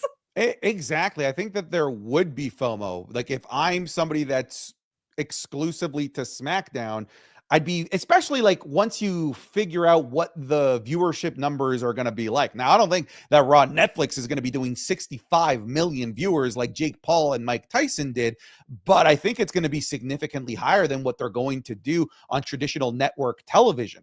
I was in Colombia, right? Wrestling isn't big there, but part of the reason why it's not big is because in Colombia, no one knows when it airs. No, it was still on traditional airwaves in traditional cable, but I didn't know. No one knew how to find it. But if it's on Netflix, if it's all of a sudden plastered on your front page, people are going to click on it out of curiosity and maybe become new fans of the show. And that's going to happen in the United States, in the continental United States as well. So you're going to just have, by default, probably a handful of million more eyeballs on Monday Night Raw. And if I'm on SmackDown, I'm probably going to get FOMO of like, oh, look at the merch sales I might be missing out on for having less eyeballs on my show over here. But at the end of the day, FOMO aside, I do feel like a brand split is still the way to go. But the first 4 months of the year are weird anyway, because a huge chunk of these Monday Night Raws that are going to be on Netflix are going to be pre-taped or appear live at like 2 p.m. because they've got that like 2-month stretch in Europe, and they're going to be airing live when they're in Europe. So even like just the traditional like sit down and watch Raw experience is going to be different, because now people can just watch it whenever they want. And I do think that on-demand VOD feel is going to give Monday Night Raw a handful of million more viewers across the world. I hope it does, man, because you mentioned, like, for example, going to Colombia. And I remember, like, whenever I go to, like, any place that, like, in Europe or something, sometimes I'll pop up my phone and I'll forget, right? I'll be late in my hotel and I'll forget, and I'll pop up my Hulu app or my HBO Max or something, right? And then it says, oh, this does not work. And I'm like, oh, yeah, I'm not at home. I can't watch this. But then I go to Old Reliable, click on my little Netflix avatar, and instantly Netflix is on and I can watch my programming, because Netflix is scattered, more so all around the world. But here's, Santi, I'm curious. In Colombia, when you tell people you cover pro wrestling for a living, what's the reaction like? Like, what do people assume that you do? The reaction is pretty universally, ¿qué? like what is that? What? And then I like kind of have to like explain the business out of it. It's like, this is how it works, advertisers, yada yada. And then they're like, oh, okay, that's still stupid, but okay, we understand. That's generally how the discussion went with my Colombian family. Mostly because, like, if you're there and you're not evangelizing and praying to the gods of football, of soccer, then they don't care. That's the only sport that runs deep in the blood of Colombians. Professional wrestling, like, isn't a thing. Out of curiosity, I like looked up, like, are there any Medellin? Like, Medellin is a city of 8 million people. Like, it's a big metropolis. I looked up to see if there were like indie wrestling or anything there. Nothing, like nothing at all.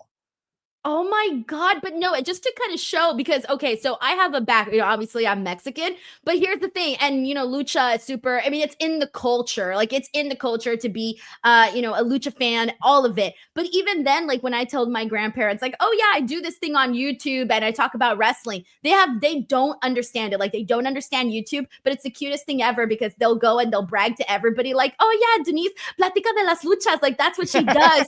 And they put me over and everything, but I'm like, it's so funny because they don't understand what YouTube is. You did not just use the wrestling term, my grandparents and family put me over. But they do though. How brain rotted of a wrestling fan are you that you can't just say, oh, they compliment me. They put me over. We speak in wrestling terms now, Santi, and I hear myself all the time, like where I'll tell somebody like, oh yeah, that person's over, like, and I'll be talking about something so freaking different, nothing wrestling related, but does that not happen to you where you use wrestling terms in your everyday life because they apply? It does happen. When I get home and my dog is excited, I'm like, yeah, the dog popped. Look at that pop from the dog.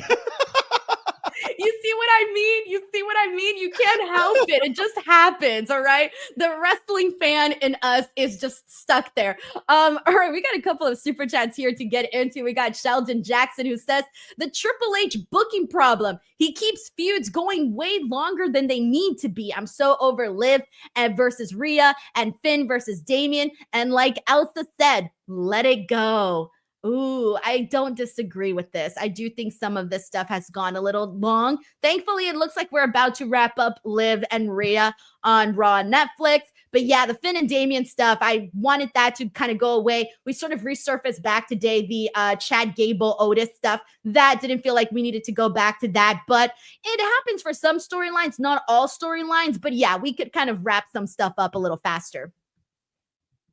Thank you so much to Sheldon Jackson. We got Joe Compton here who says they need to keep the brand split and make the crossovers happen. Very few and far between. Make them actually mean something. It is easier said than done, though. It definitely is. And in a way, like part of me wants to have some sort of like rules in place for this whole transfer window thing. But at the same time, I know that if they introduce rules, suddenly they're not going to follow them because WWE will set the rules and then not follow their own rules.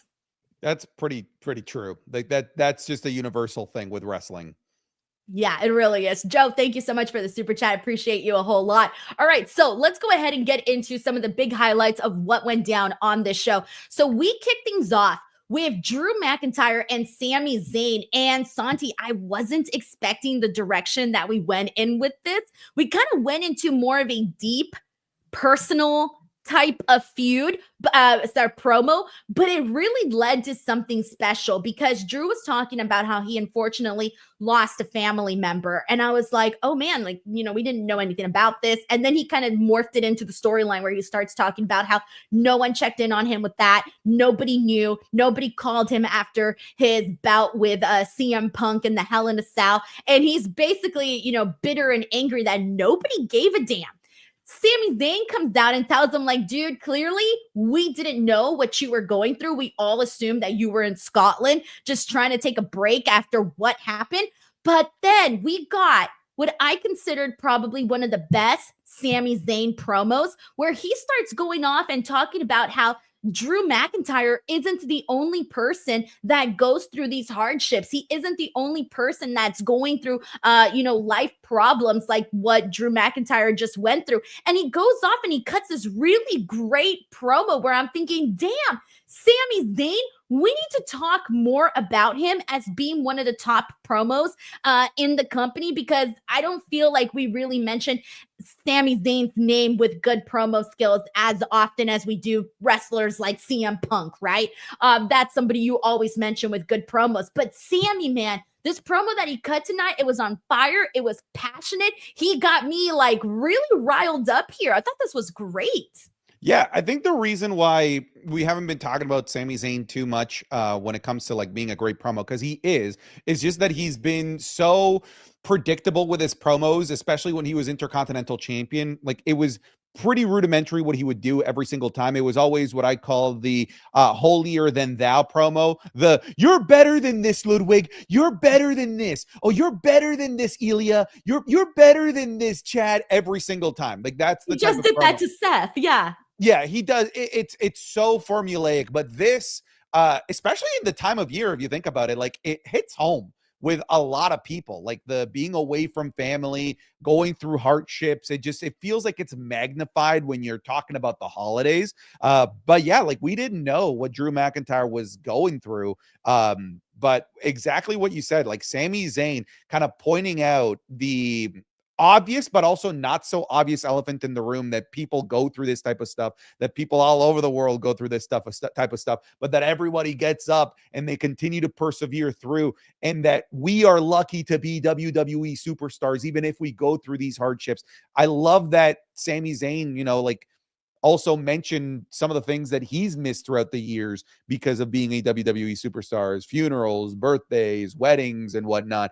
I really felt like that promo helped humanize the situation and helped humanize WWE wrestlers as a whole, which actually, funnily enough, in turn, helped humanize Drew McIntyre as well, and kind of helped me understand like his anger, his sadness, his sorrow that he's going through during this time of year when he went back to Scotland for and dealing with that major loss in his family. I thought that the promo between the two was fantastic. The only thing that I like chuckled at and I laughed at was when like Drew McIntyre is looking at the camera, cutting this like super sad, angry, intense promo.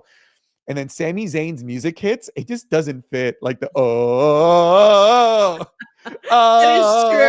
as Drew McIntyre's like pouring his heart out to us. I love that. And he was making a threat too by that point. He was like, sleep with one eye open. And then we get Sami Zayn.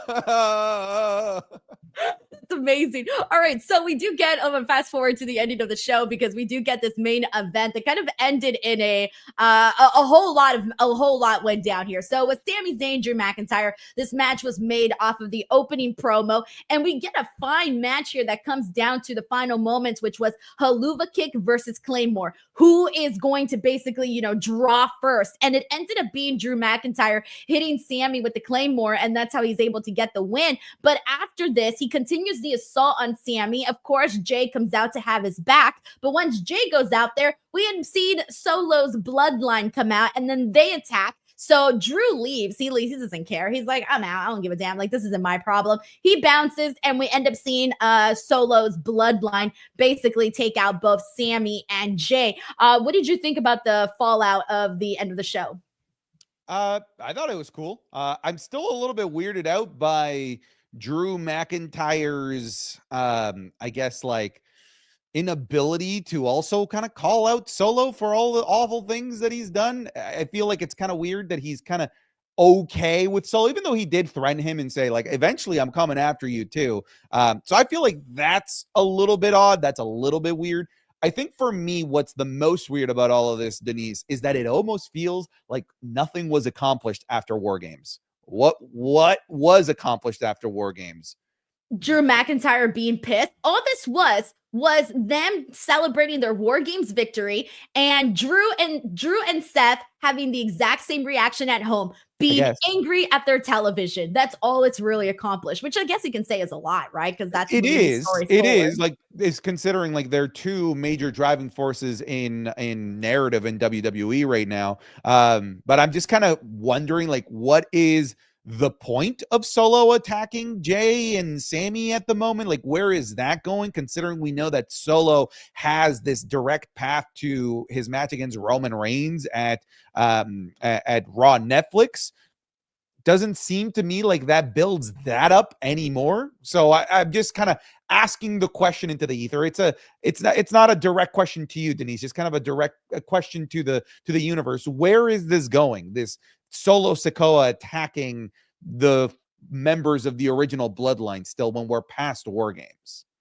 So let me try to think about this, because I'm thinking, okay, For Drew, we know that he mentioned CM Punk and Roman, right? So clearly at some point they got to circle back into that. Not so much CM Punk because he's kind of already been there, done that, but more so Roman Reigns. I think he's mentioned Roman Reigns a lot to the point where you're like, okay, are we going to pull the trigger? Are we going to do Drew and Roman Reigns at some point, right?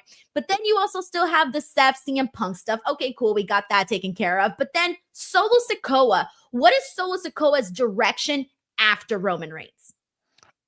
Great question. I don't know. Mostly because I feel like this is Solo Sikoa's climax of his story, the climax of what we're building up to.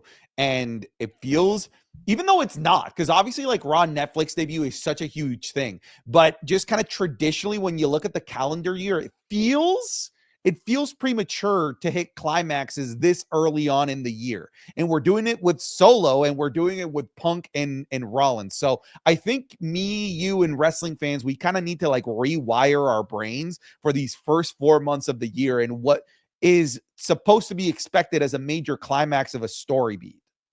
Yeah, it feels to me like personally, I want to see Roman Reigns and Solo Sikoa sort of wrap up as Solo being as being Roman's feud, like his enemy, his main target. I want that to be the end. And I know it's not the end because we're still going to continue with the bloodline. At some point, The Rock's got to get involved. I can't imagine that he doesn't. And if he doesn't, then it kind of leaves a lot of people's predictions kind of in the mud, to be honest, because I think a lot of people are predicting The Rock to be part of this.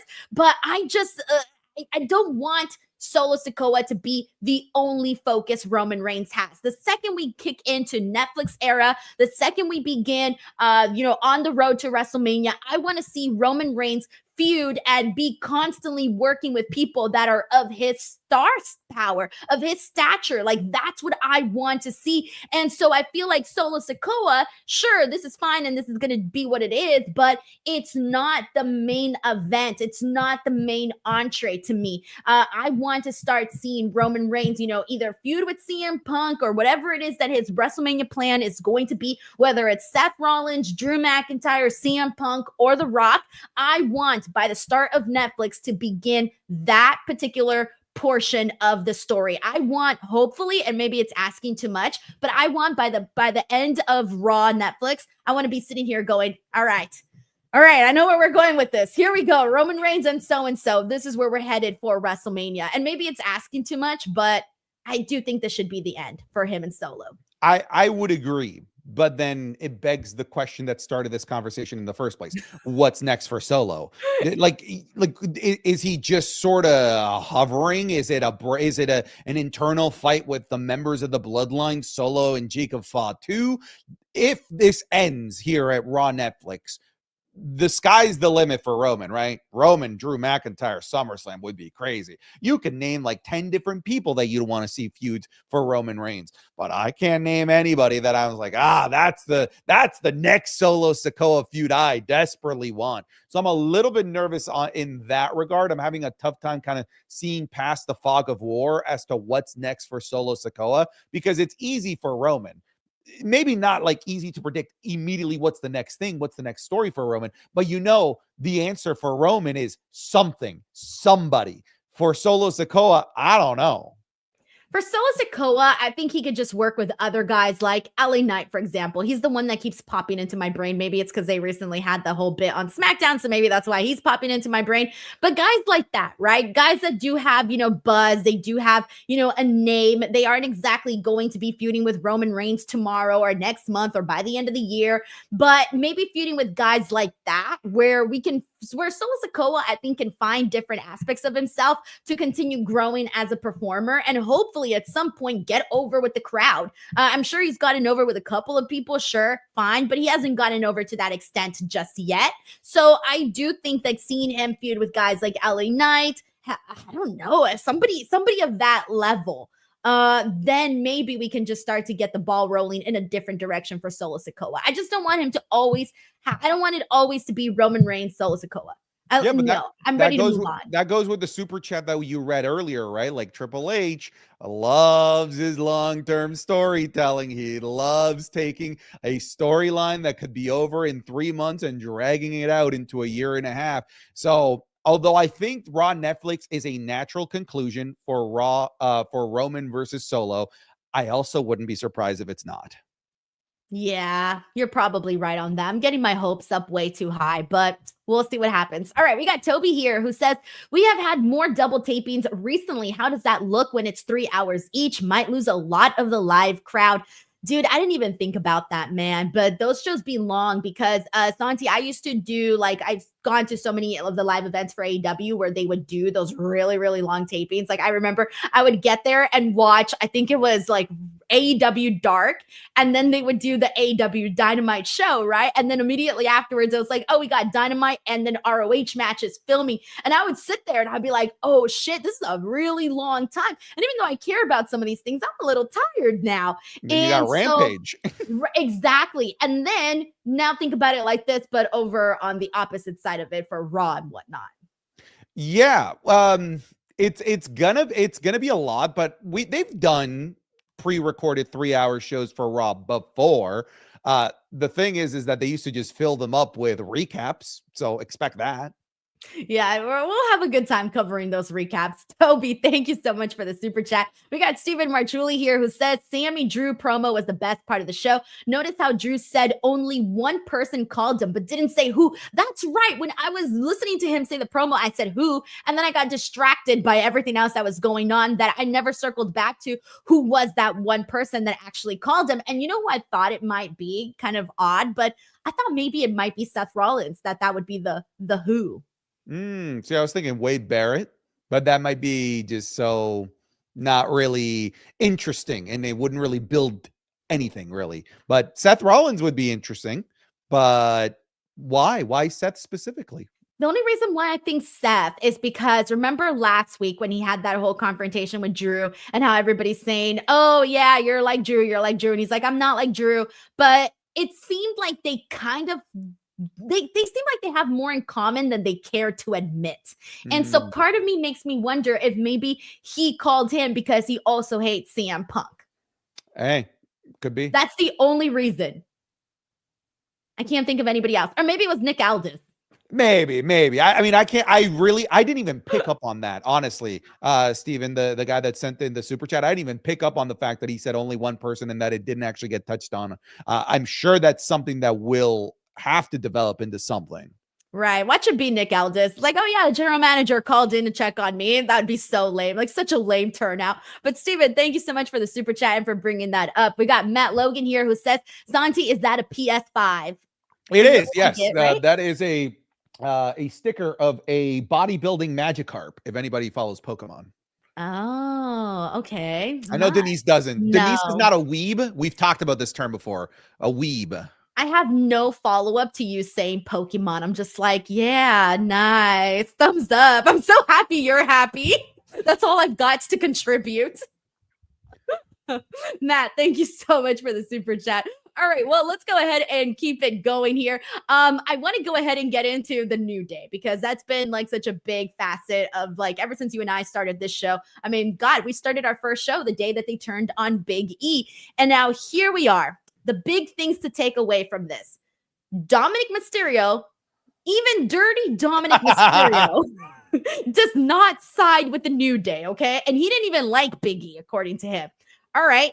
Secondly, Rey Mysterio tried to give him an out. He tried to get them to apologize so that they can get back into the locker room, but they don't think they did anything wrong. They then go out into the crowd. Well, they go into the crowd, and turns out Kofi Kingston's mom is there, Mama Kingston, and she's there looking all sad and disappointed in her son. However, Kofi doesn't see it. He thinks she's sad and disappointed because the crowd is booing them. Turns out she's ashamed of him, and she walks out and she leaves him with his arms wide open. And that's it. Kofi Kingston's own mother has turned on him. Santi, I was waiting for her to slap him. That's what I thought was going to happen. I was like, slap him. Like, this is where we're going. But they didn't go that way. I can imagine that's not something every mom would want to do. So I get it. But this was fun. I just love that they included his mom in this. I mean, if I'm her, I would also be mad. Kofi, you make that main roster WWE money and you still only got her a middle seat on a 20-hour flight. He talked about how she flew in a middle seat as if like that's a badge of honor. Kofi, you could have gotten her first class, a window, an aisle seat, and you got her a middle seat. Of course she's mad, brother. But I thought that was hilarious. I thought that I could see from a mile away that that's where it was going to go. And even though I saw the punchline coming a mile away, I still cackled laughing. I think that is so funny that even the worst of the worst, Dominic Mysterio, thinks that like you guys are messed up. And even the one that's supposed to provide unconditional love, your own mother, can't work past what Kofi Kingston and Xavier Woods did. I think that it's great. Also, I had like PTSD from my own girlfriend refusing to apologize for things that she clearly is in the wrong for. That's how my girlfriend typically behaves, and I saw it with Kofi Kingston. I didn't do anything wrong. What are you doing? I'm not apologizing. I go through that on a daily basis. But see, Santi, you're already messing up, by the way, because you know when it comes down to it, the woman's always right. Oh, I'm in the wrong. I know. It's You're my in the fault. wrong. I'm the asshole every time. Yes. Yes. That's it. You just got to live with it. And once you learn to accept it and continue it on, everything will be much smoother. Or sometimes, though, not all the time. But that's the way it works. The way it works. Yes. Okay. All right. Well, anyway, so there you have it. The New Day are still in bad terms, and we'll see what they continue to do here. But I'm having a good time with this. I feel like they're pulling out all of these creative facets to just tell this story in a different with a different approach. And you can tell that they're thinking of different things because they know they got something special with this story, and you can tell that they're thinking of different ways to present it to the audience, something that we haven't seen before. So I thought this was really, really great. But now let's go ahead and move on. We got Dexter Lumis versus The Miz. And Santi, I think you can predict how I felt about this. Oh, you hated this. You know what's funny? As it was happening, I was in the back of my mind. I was like, oh, Denise fucking hates this. Dude, let me tell you, first of all, and they could have, okay, let's say they did everything that they did today. I thought had they at least just tweaked some things, it could have been better. Because, okay, they had Dexter Lumis versus The Miz, all right? This match ends in a freaking DQ. Dexter Lumis gets the win via DQ, right? Because we end up seeing the freaking Final Testament come out and help out The Miz and blah, blah, blah, right? And then after this, he summons the Wyatt Six. The Wyatt Six come out and they brawl. Okay, great, fine. I think they should have tweaked some things though, all right? Hear me out. They should have had Dexter Lumis, considering that this was his first singles match since joining the group. They should have had him go out there, look freaking explosive and menacing and scary as hell, defeated The Miz because The Miz can take a loss, okay? They did not need to protect The Miz whatsoever. Defeated The Miz, and then they could have done everything that they did afterwards. Have the Final Testament come out, attack Dexter Lumis after he had already gotten this win, and then had the Wyatt Six come out and then continued as is. Like everything that they did afterwards, fine, cool, whatever. But personally, I did not see why they needed to protect The Miz from taking from getting a win, from taking a loss from Dexter Lumis. That was my one big irk, because to me, the way you're going to get the group over, of course, is having matches. But even when they're singles matches, these are our introductions into these people. This is our intro. Why couldn't we have Dexter Lumis go in there and look like a scary motherfucker? Like that's exactly what they should have done. And then they didn't. They just made him look mid. And I'm like, dude, he's supposed to be scary. Am I scared of him right now? No, I'm not. So you're just taking away from the group. So that's the only thing I would have tweaked and made it just a little bit different. I think that your criticism is fair. However, all right, and feel free to call me out because maybe I'm lying, maybe I'm not in the right here. I feel, all right, Denise, if they had done all of those things that you mentioned, you still would have been like, this was ass. You still would have hated it because you just don't like this. I know this isn't for you. And even if they had done all of the things that you feel that would have made this better, I still think you would have hated it. To be fair, this wasn't good at all. Like from head to toe, this wasn't good. And I've been somebody that's been more on the positive side of this story. Like we're like completely two separate sides of the coin here. I still think that you would have hated it either way. this has sort of felt a little bit lifeless and soulless, which is not something that the Wyatt Six can afford. I feel like if there's something that the Wyatt Six can provide in terms of a storyline, in terms of a segment, in terms of a match, it should be soul. It should be something unique. It should feel different. But this just sort of felt like a filler segment of a filler lower mid-card segment, and that's bad for everybody. Yeah, it is. No, but here's the thing. Look, yeah, it may not have been my favorite thing, but at least I would have been able to say something positive. Had they done what I said, I would have been like, oh man, you know, Dexter Lumis looked really good. I was very happy for him. Maybe I would have talked about his NXT pass and how this is looking like a better opportunity for him and how I thought he had a shelf life, but look at him go. I could have came out here with that direction. I could have found something to say positively about this. I have nothing other than Nikki Cross looks really fucking cool. That's it. Cool. I've got nothing else to contribute to this. That's positive. Yeah. What's the long play here? Because we've already seen the faction match. We've already seen the two go to war. We've already seen the Final Testament win. Is it running it back again and then just having the Wyatt Six win this time around? Or is this potentially setting us up for Alexa Bliss returning down the line? Because this needs something. This needs a jolt of life for it to become something interesting. And the only jolt of life that I can think of right now is eventually adding a difference maker. And I think that difference maker and that star power could be an Alexa Bliss. I don't know. Would you even want to see Alexa Bliss back in this act? Like in this act? No, I wouldn't. I'm just sort of talking based on what I see, like at face value.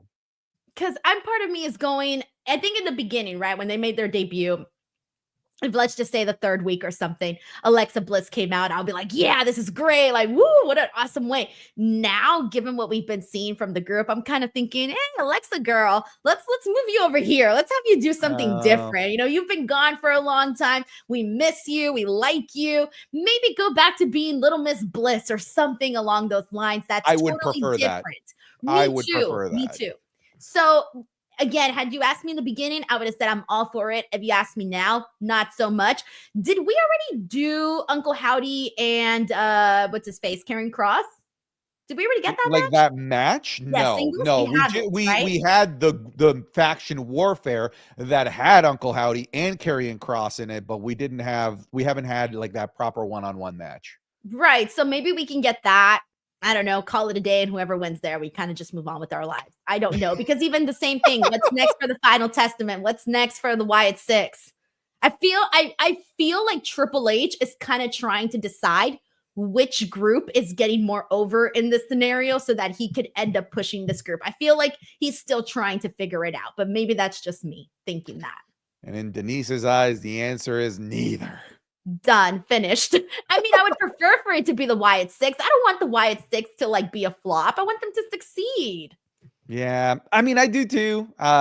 It's just that it almost feels like this is going nowhere, like it's dead end. And I'm already ready for something else, but I already know that the chat is probably like, let Papa Age cook. All right, sure. Let's see where this goes. Why not? Okay, let me ask you a question, Santi. Have you ever driven down a street, saw that it was a dead end, and usually the normal person either doesn't go down that street because it's a dead end, or maybe they go down the street, but then they leave. Have you ever gone down the exact same dead end street multiple times and just kept going and going and going? No. No. Well, that's what they're doing right now with Damian Priest and the Judgment Day and Dominic Mysterio, because they just keep entering that same dead end street with Damian Priest and the Judgment Day. Damian Priest versus Dominic Mysterio. Damian Priest gets the win via DQ. The Judgment Day beat down Damian Priest. We got Santa Claus JD McDonough. We got Carlito under the ring spitting out his apple. They need to do multiple things here. One, be done with Damian Priest and the Judgment Day Association.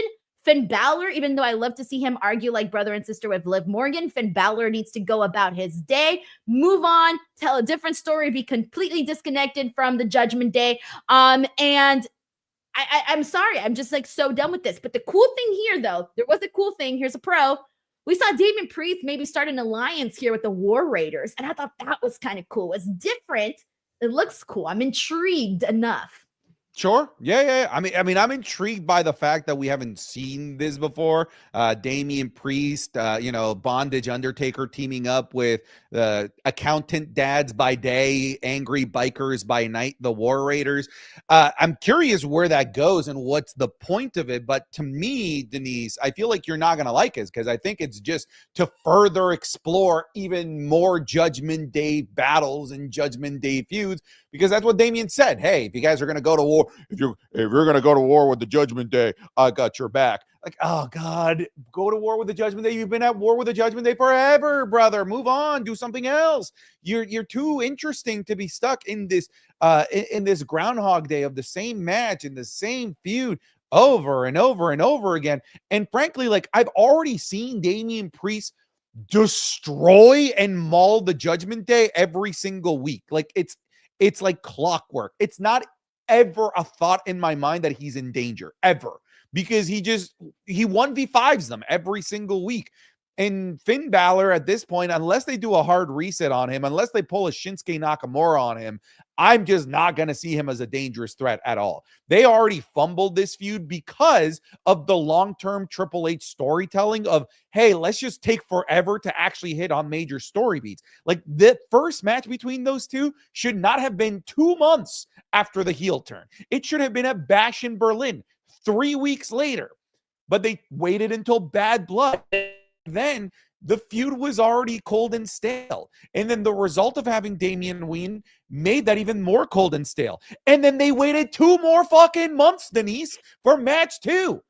Like, you're taking too long here. Oh no, we lost on result. Oh, there you are.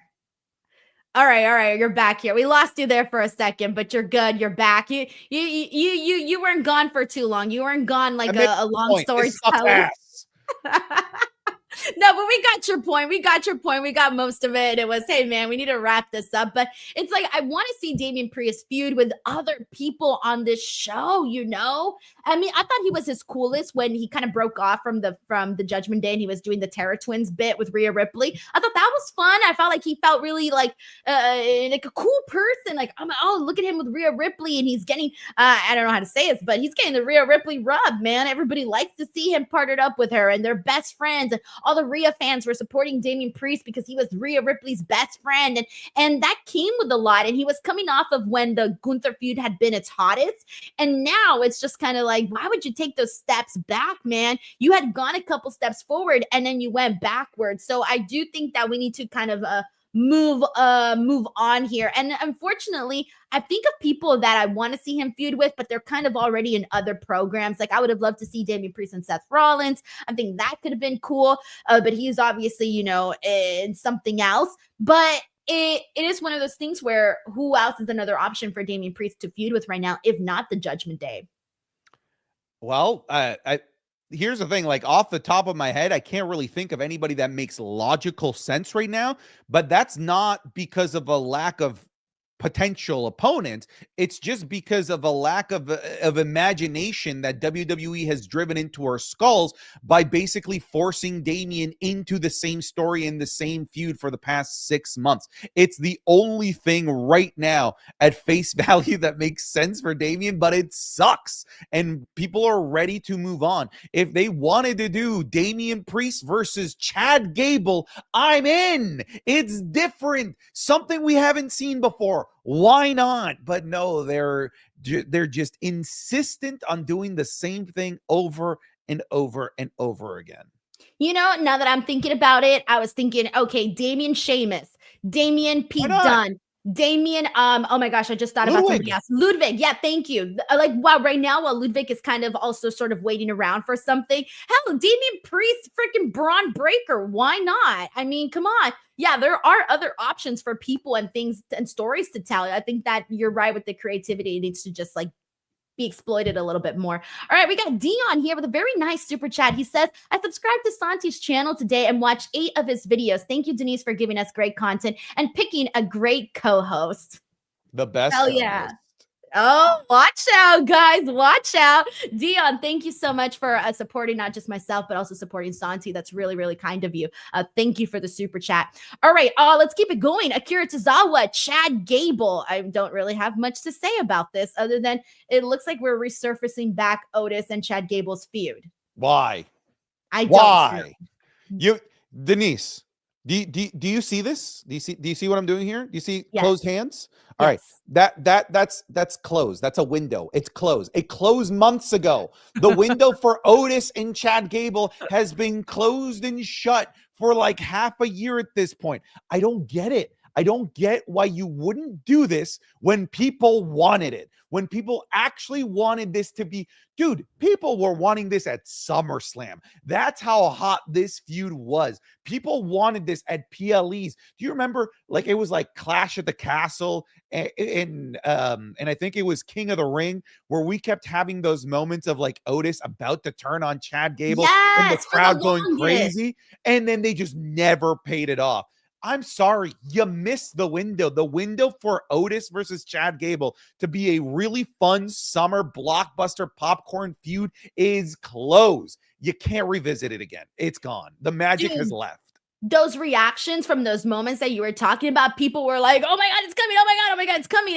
And we hadn't seen that in a while. Like the people were truly invested in Otis and Chad Gable. And yeah, you're right. That window is shut where I'm thinking it was crazy because I mean, I remember the conversation after that was, okay, Chad Gable's moving on. He's, working with the Wyatt Six. Great. Otis wasn't doing anything. And Otis was really over after that whole bit that he did with Chad Gable, but nothing happened. Nothing.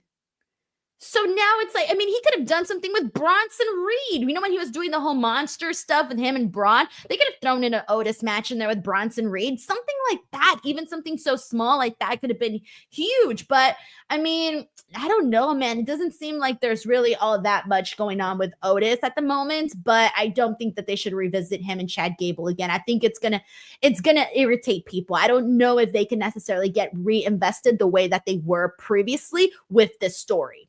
Yeah, match aside, like I actually enjoyed Chad Gable versus Tozawa. That was cool. It was like a quasi squash match, but not like Tozawa had some good offense. But I love like the final 3 minutes of Chad Gable just obliterating Tozawa. But again, you should have just done this 6 months ago when people wanted it.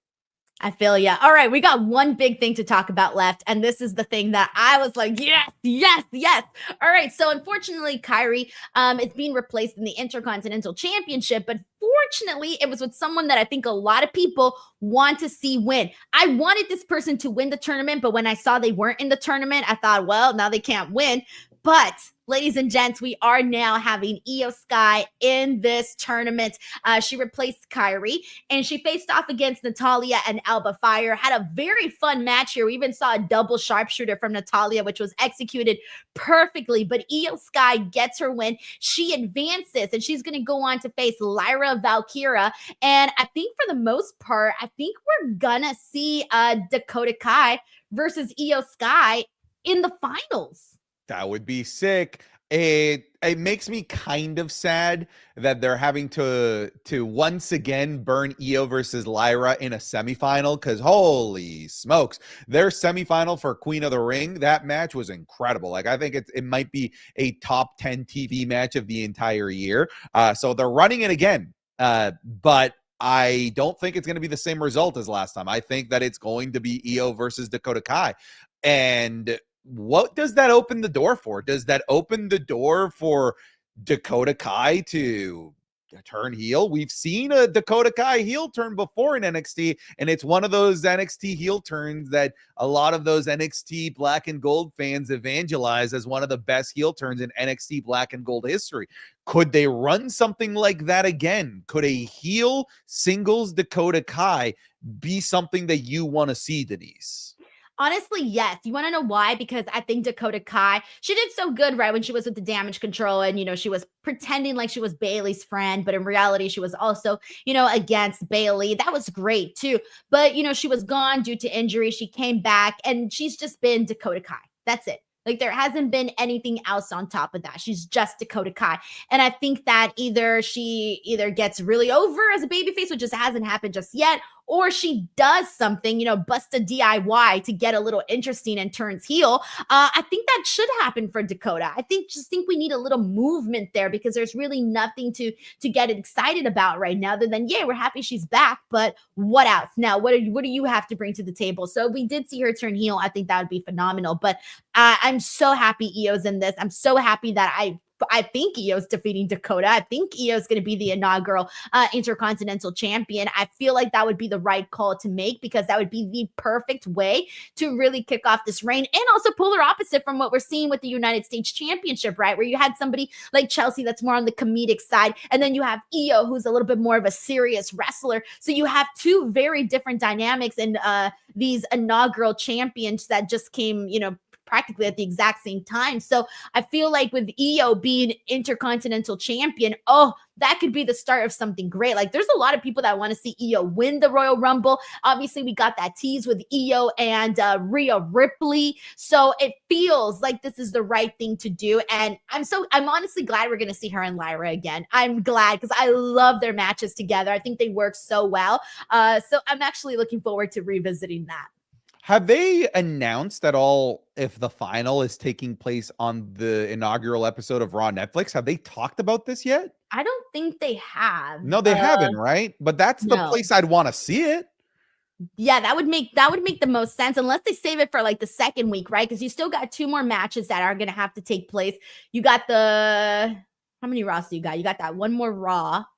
You could do both matches there and then do the finals on the Netflix Raw. So it is possible. Yes, it is possible. It is. Yeah. You know what? I think they did announce both matches for next episode of Monday Night Raw. I saw the graphic of like the final 4, and like they use like their renders and stuff. I think they did announce it for the next episode. This is the graphic that they put up, but yeah, I don't know if I see that. Hopefully right now we can get like a double check on that. But yeah, I don't know exactly when the finals are.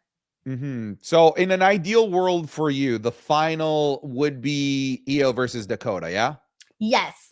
Okay, so we got somebody here in the chat who says, yeah, we are getting the semifinals next week. Okay, great. So then if we do get the semifinals next week, then that does leave us open for that inaugural Intercontinental Championship to happen on Raw Netflix. That's the play. That's what they should do. It should absolutely be on Raw Netflix. They should have, they're having 2 historic men's matches, the Tribal Combat Usos, and then they're having CM Punk versus Seth Rollins. On the women's side, they could give themselves 2 historic women's matches as well. The Rhea Ripley versus Liv Morgan finale, and then the Women's Intercontinental Championship final here as well, which if it is Io versus Dakota Kai, we're in for a treat. Like, genuinely, like an incredibly good match if it's given enough time to breathe, because both of those women are fantastic. I'm of the mind that if it's between those two, that I'm actually going to go with Dakota Kai, mostly because I see bigger things for Io, like the Royal Rumble, like a women's main event at WrestleMania with Rhea Ripley, and I just don't think that she needs the Intercontinental Championship for that. On top of that, when I look at Io and Dakota Kai can't eat losses.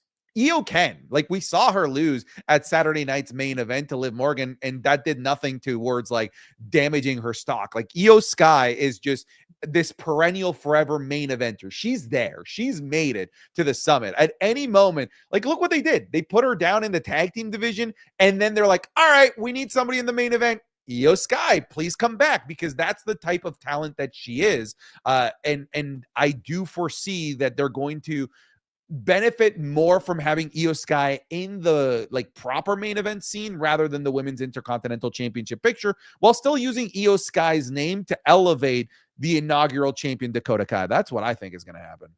I don't hate it. Honestly, I don't hate it. I really, really don't. Because the fact of you saying like, oh, maybe there's bigger plans out there for Io, I'm on board with that. Like, I do want to see her and Rhea. I think that would be great. So I'm good with either option. If Dakota wins, I'm good with that. If Io wins, I'm good with that. Hell, if Lyra wins, I'm hella good with that. I also love Lyra a whole lot. But we are getting, by the way, Chad Gable versus Otis was confirmed for next week, as well as Damian Priest and the War Raiders versus Judgment Day. And then, yeah, they had also also announced that Seth Rollins and CM Punk would be in the same place. They're going to have like one final meetup before their Netflix match. So there you have it. Monday Night Raw, ladies and gents, for December 23rd. Next week, we will be talking about the final Raw on USA. Santi, before we go, please let the people know where they can follow you, support you, check out your videos.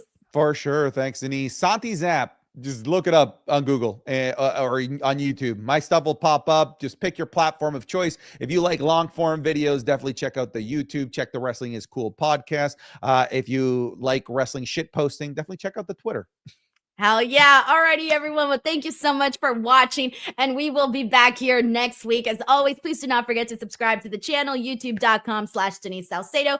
All social media @ Denise Salcedo. Same thing. Just search me up and you'll find me wherever. Alrighty, guys. Have an awesome day, and we'll catch you guys on the next one. Happy holidays to everybody. Merry Christmas, Christmas Eve, and Merry Christmas, and anything else that you guys celebrate. Thank you, everybody. Bye. Bye.